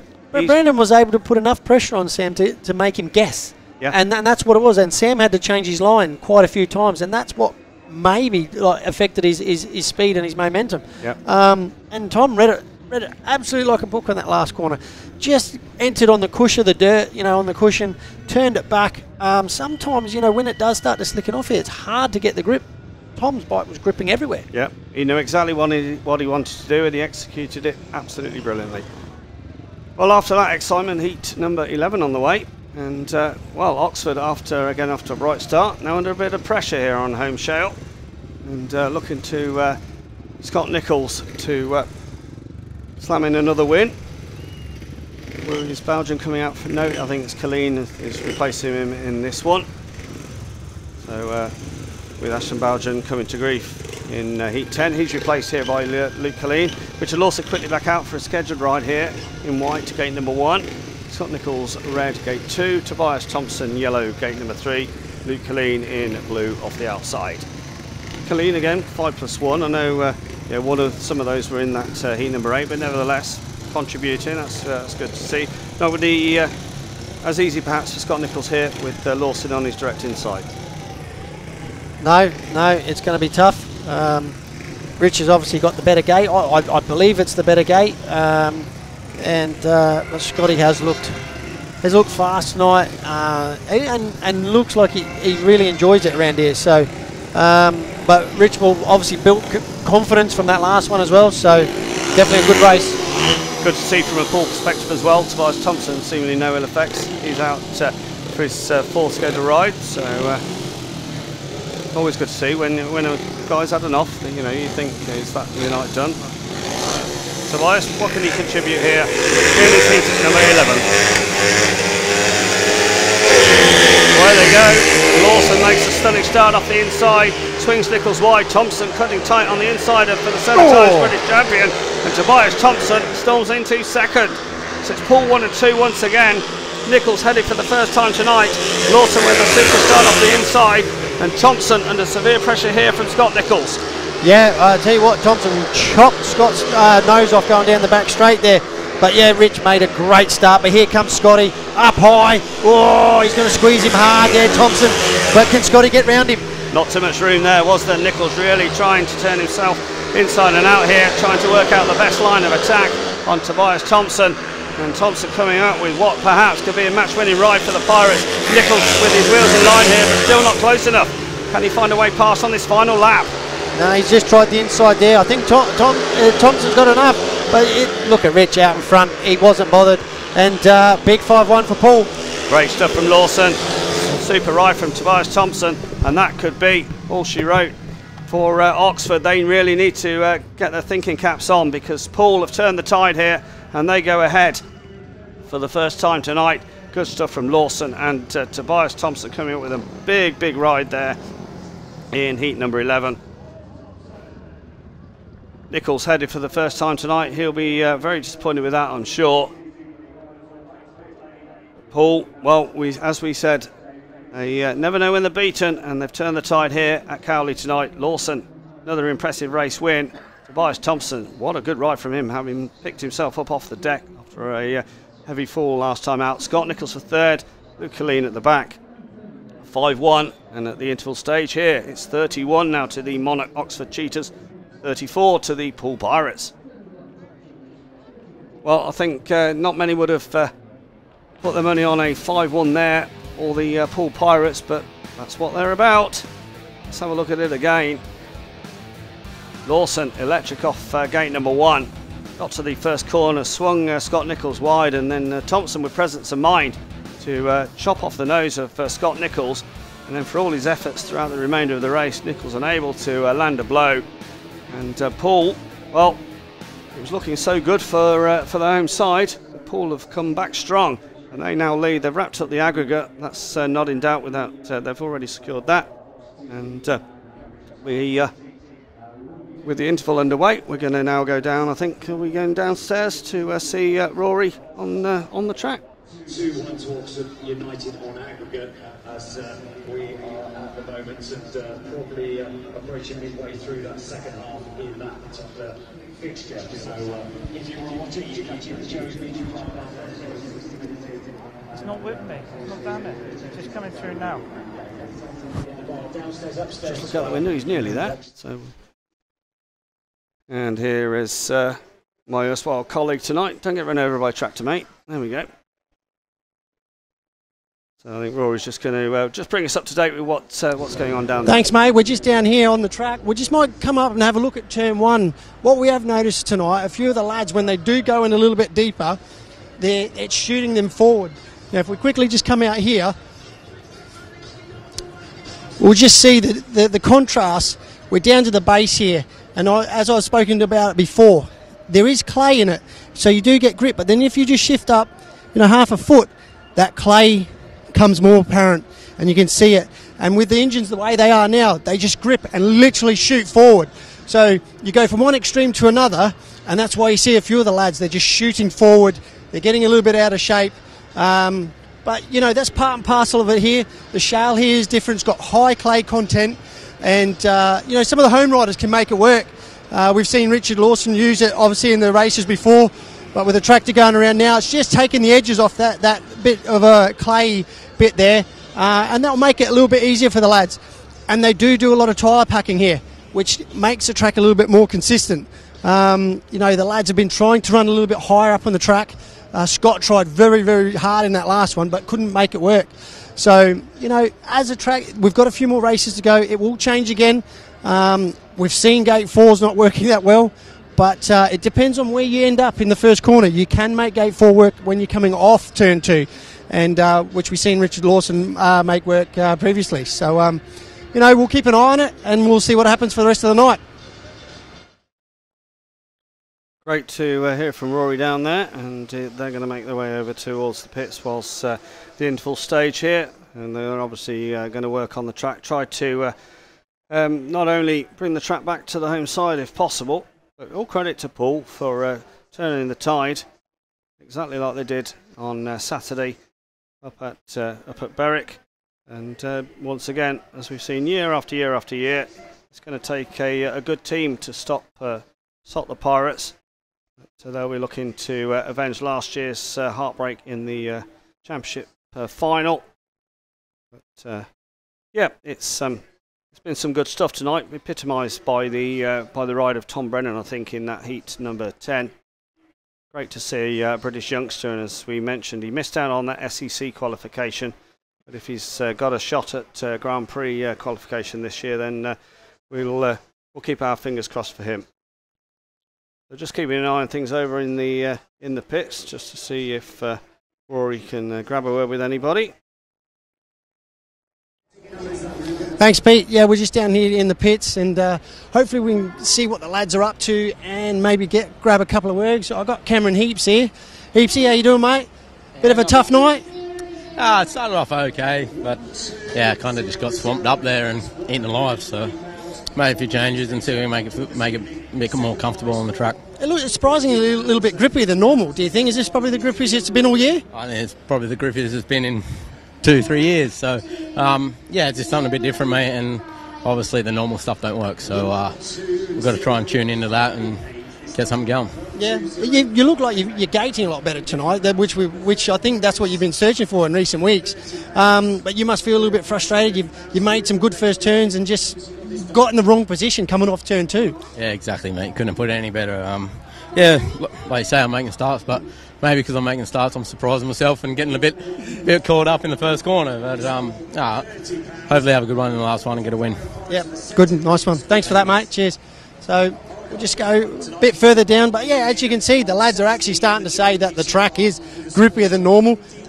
Surprisingly, actually, because I didn't think it was going to be that grippy.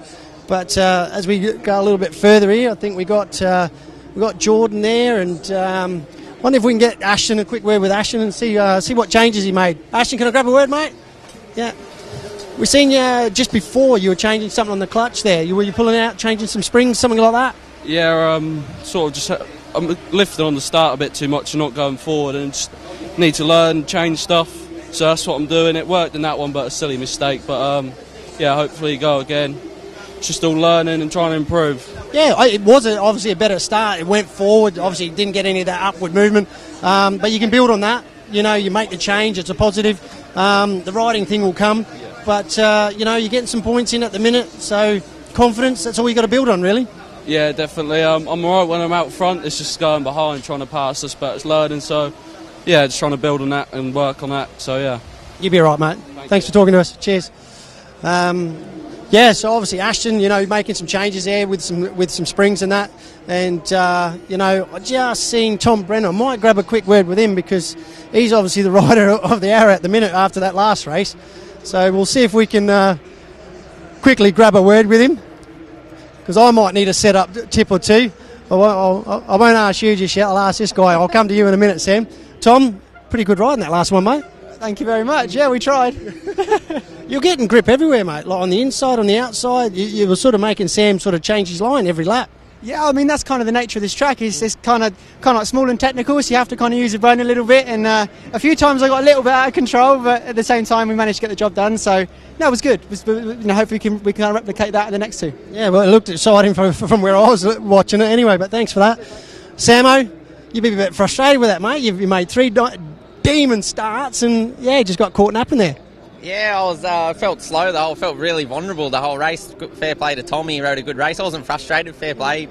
He won the race fair and square and rode good. So I feel a little bit off on the setup a bit. Track's a little bit different to what it has been, and just don't seem to have the drive like I want. So we're working on it. But this, if I don't sort it out by the end, this engine will be going back in front of the door for the doorstop, mate. we all know about doorstops, but yeah, But I spoke to Cam. He says it is surprisingly grippier than normal, which to me, when I walked it, it didn't look like it was going to generate that much. No, I think they had a lot of water on Monday, obviously rain off in the top league, and I think that it's starting to sort of produce some grip or make some grip on the track, and it's like a bit of clay in it somewhere, but it's grip in weird places, so you got to be cautious, but it's pretty smooth and nice to race on, so it's all good. They look good on the screen, mate, but hopefully you end with a couple of wins there, heat 13, 15. Cheers for that, Sam. So, yeah, as we said, the lads are saying that the track is a little bit grippier than normal, and which would make sense with the rainfall on Monday, and as you then put water on, a little bit of moisture will come up, and then it will generate a bit more grip.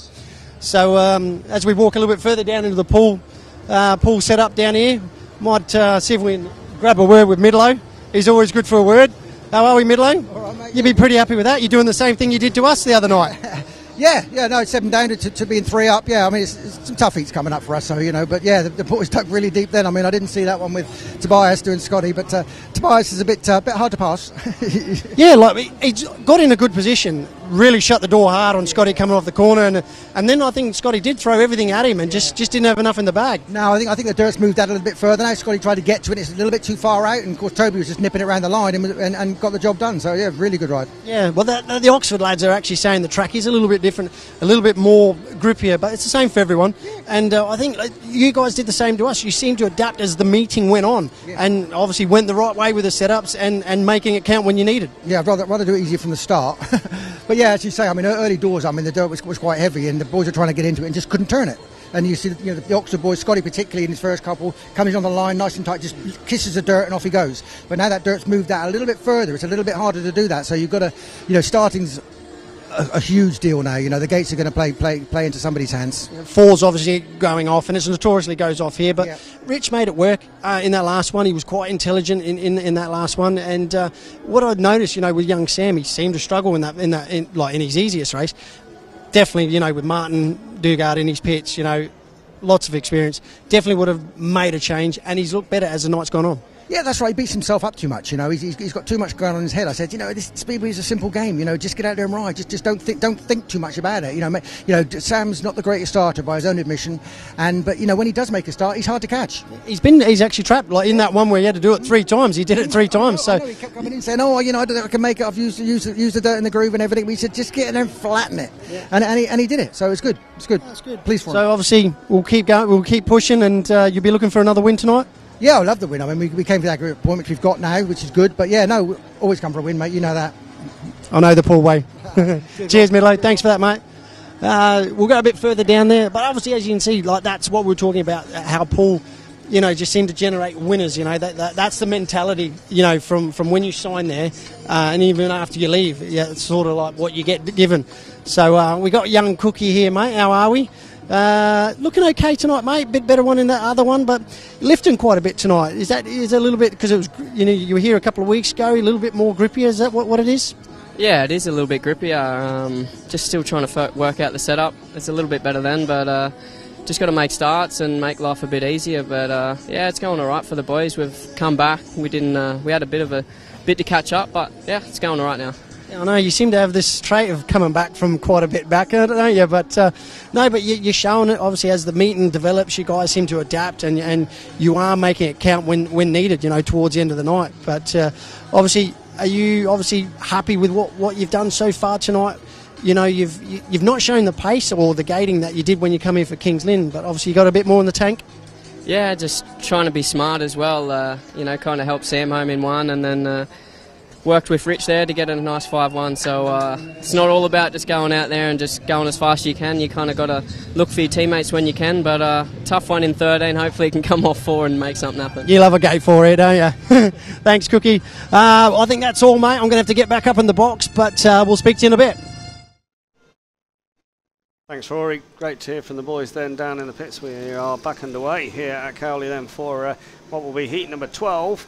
And the Cheetahs looking to respond after succumbing to an onslaught from the Pirates. Let's look at the lineup. It's Sam Hagon in yellow, gate number 1. Cameron Heeps in red, gate 2. It's Tom Brennan, who was superb last time out. He is in white. And off the outside, it's actually Luke Killeen in the blue helmet colour. Killeen now lining up off the outside gate.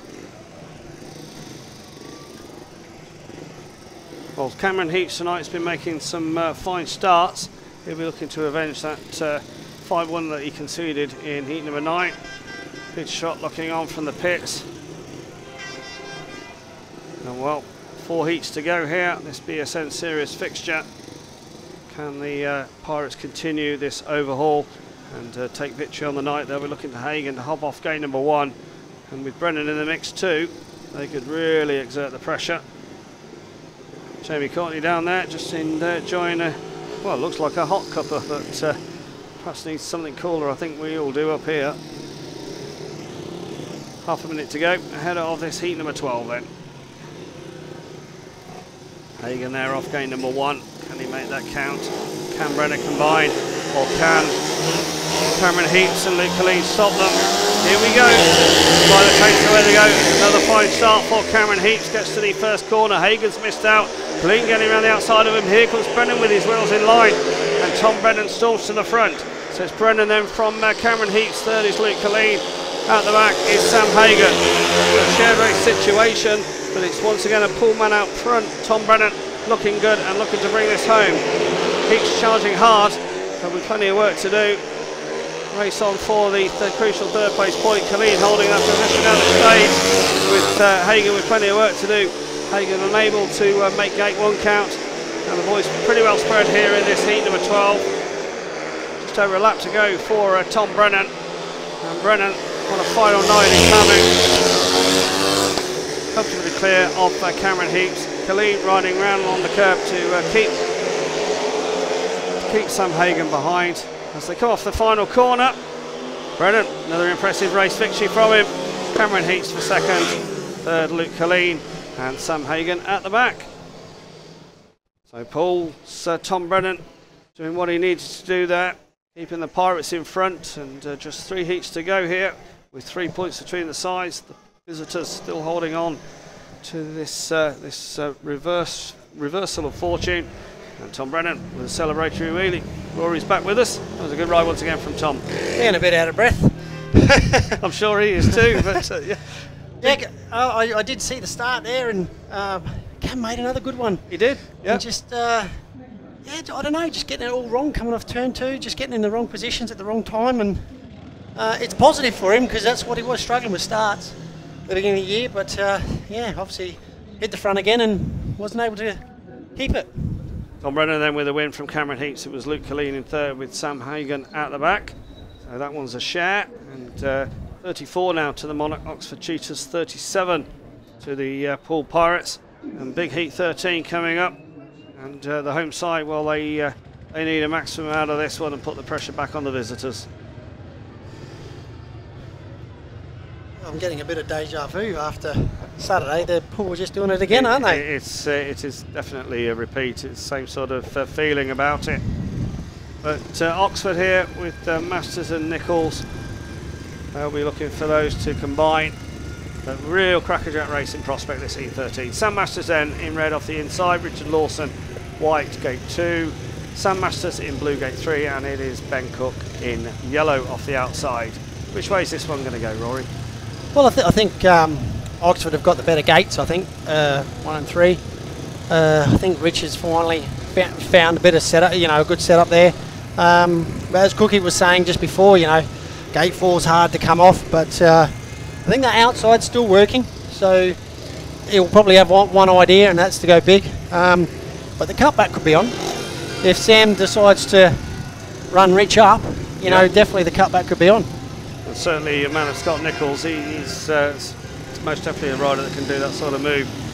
But we'll see how things are going to go, because Oxford, well, they'll be ruined. They got off to a great start. They were 8 up, looking good, and Paul turned the tide once again.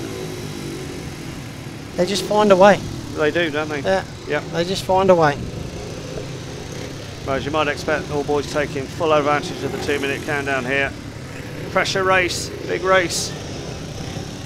Ben Cook packing down gate number 4.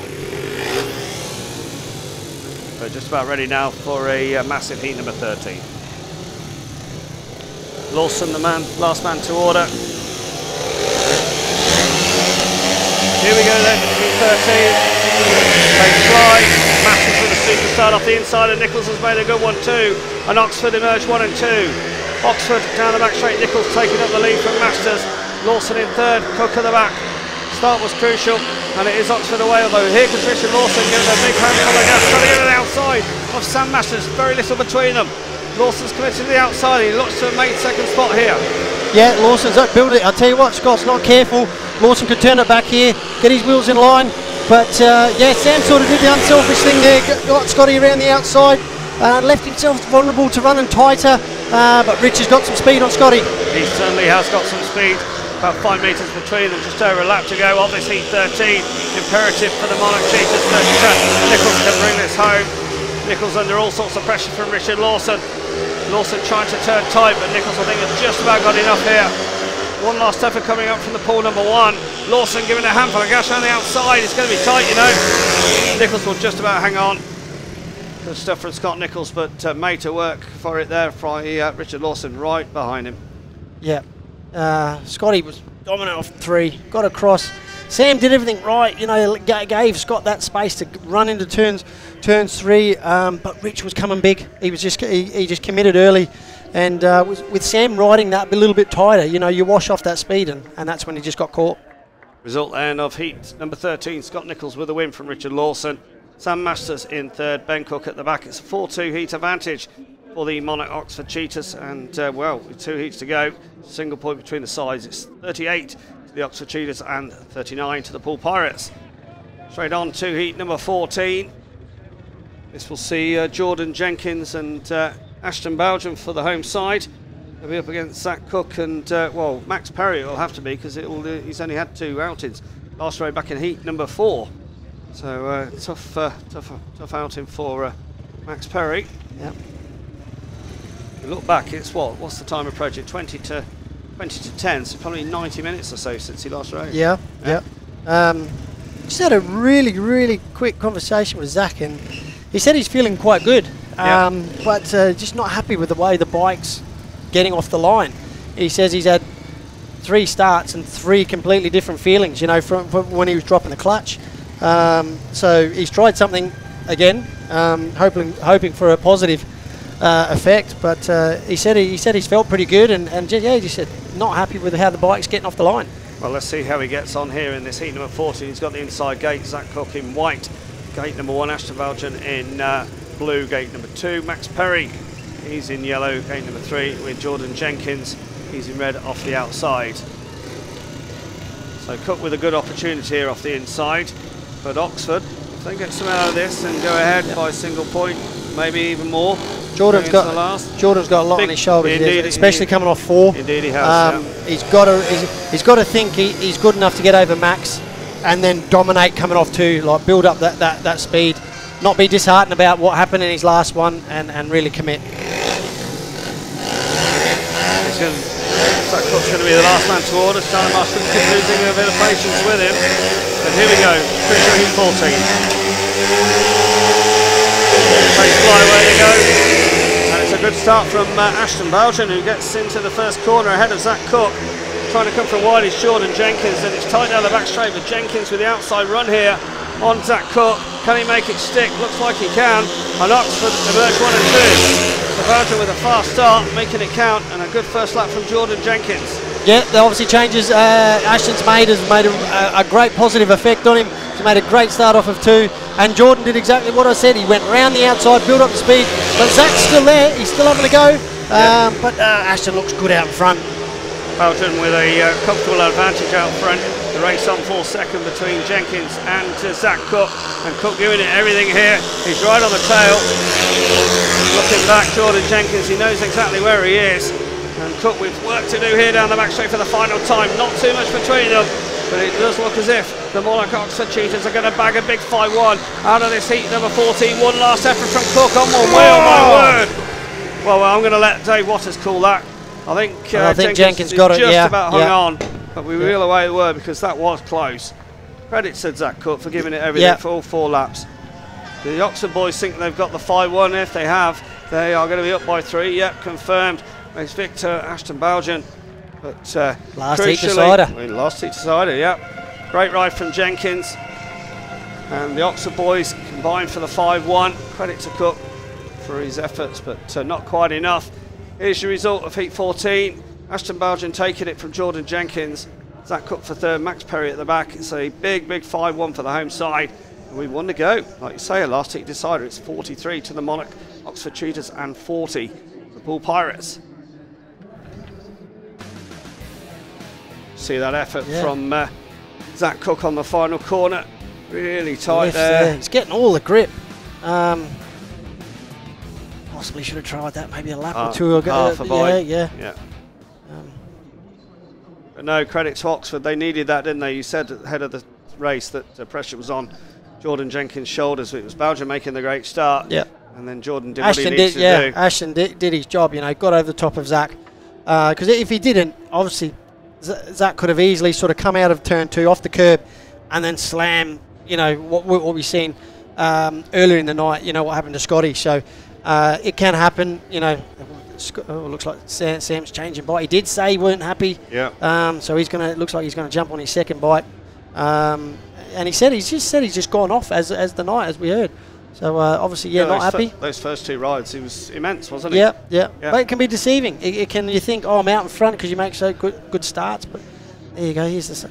Well, I mean, we early on, we said let's have a look how things are later on in the meeting, and then you've got 41 points and 42. Gate 4 still producing points. Yeah. Yes, obviously Gate 1 is superior, obviously, but the second one is Gate 4.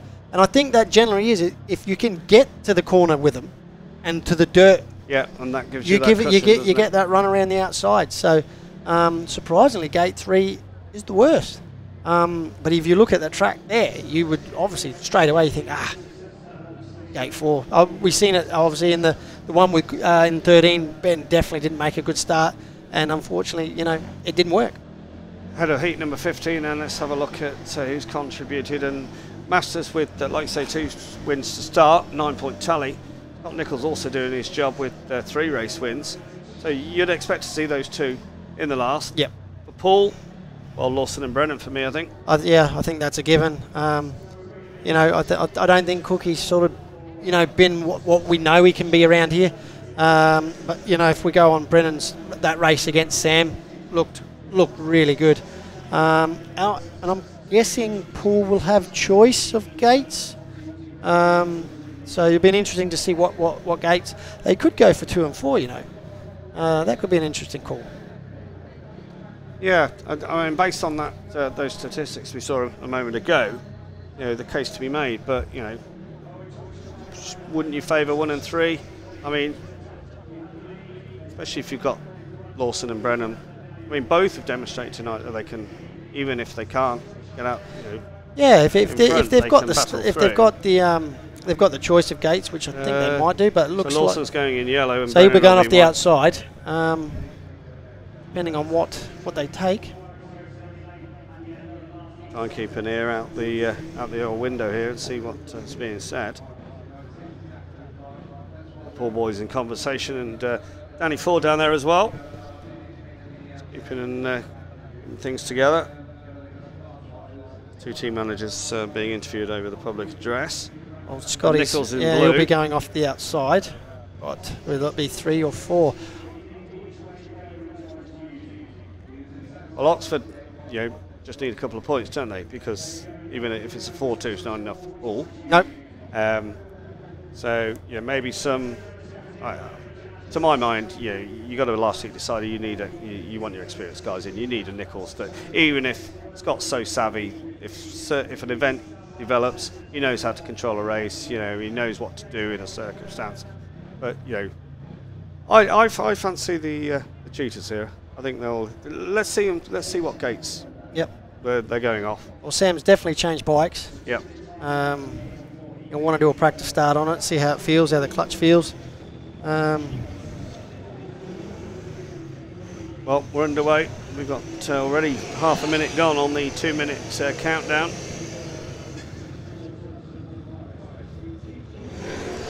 Let's have a look out. It looks like... I think, Poole have got 2 and 4. Poole have got 2 and 4, Oxford have got 1 and 3. Yeah, so Masters is going to line up on the inside with Brennan next to him. And then it'll be Nicholls and then Lawson. So, yeah, it's going to be a really intriguing last race, I'm sure. We'll take you through the lineup momentarily as the boys just taking up their positions. Here we go then, heat number 15, the last heat decider here at Cowley. Sam Masters in the red helmet colour, gate 1. Tom Brennan in white, gate 2. Gate 3 in blue, Scotty Nicholls with Richard Lawson in yellow off the outside. Sam going really tight to gate to the inside curb. It looks like probably the last bit of fresh material. Where you see the other lads, they're pulling dirt into the ruts, packing it down, and yeah. His main objective is not to get clamped. Yep. That's as simple as that. Yep. You know, the way Tom's been riding and gating, yeah, that's it should be his main aim.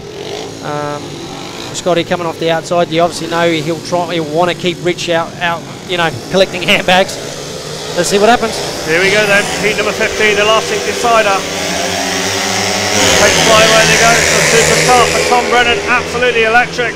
And here comes Lawson from wide, and Richard Lawson in the dirt, and he's going to storm it to second, and he's going to hook up with Tom Brennan. The Pirates 1 and 2, superb start for Tom Brennan. Lawson joining in now, and it's the Cheetahs giving chase. Yeah, it's definitely not what Oxford wanted. Sam just did not drive off the start, and Tom made an absolute ripper and done the job in the first one. Scotty's having a bit of a sniff now. He looks racy, and Richard's going to have eyes in the back of his head. Lawson certainly has got to keep going because Nicholls is really on the charge behind. Scott Nicholls trying to now get his wheels in line to storm his way through. He knows second spot will be enough. Oh, and yes. Nicholls could be winning this for the Cheetahs. He runs wide. Does Rich come back? Lawson trying to come back on the inside of him. Nothing between them. Brennan's out front, he's going to take the victory, but Nicholls, like we said, knows exactly what needed doing here, and Nicholls is going to be a match winner for the Monarch Oxford Cheetahs. Off the final corner they come, one last effort from Lawson, but Nicholls will take second, and the home side take the victory here tonight. What a performance from Tom Brennan, great ride from him, but Nicholls comes up trumps and does the business there to take the second spot and give the Cheetahs the win. That'll just put a dent in Paul's armour, you know, just send him home, realising they came so close. But yeah, what a display from Tom. Has been quick all night. 14 points. Yeah, and you know, I tell you what, Scotty rode really hard and didn't give up all the way. You know, look, the result won't mean too much to Oxford in the sense that they won't progress, but it will be good to know to send Poole away without a win. With Alma, they did get in front. Oxford pulled it back. Here's the result then of Heat 15, even Tom Brennan with a win. Scott Nicholls for second, Richard Lawson for third. It's a 4-2 to the Pirates, but it's not quite enough. Nicholls coming through means that the Cheetahs are victorious by 45 points to 44. Great contest we've enjoyed here at Cowley this evening. Great stuff. Yeah. Aggregate score 74 to 105. So Paul did all the work on Good Friday, but credit to Oxford for getting off to a good start. Credit to Paul for coming back. We've had a really enjoyable night here. Yep, it swung around like a roundabout, didn't it? Yeah, look, I think a positive thing for Oxford is that they went behind and they fought back. So against a team like Poole, who I don't think they'll get too many tougher, you know, battles than that. No. So, you know, Peter's got to be looking at that. The positives that they turned it around. Obviously they lost it, then they brought it back. And good signs. Cameron Heeps is making starts now, and you know, he'll find the pace as he goes on. Hopefully Henry's not damaged his hand too badly, and yeah, and they can move on to the league. Great night entertainment then, I'm sure you agree. Hope you enjoy watching it on Oxford TV, and hope you can join us again next time. From myself, Pete Ballinger, and from Rory Schlein, thanks very much for joining us tonight. It's a very good night.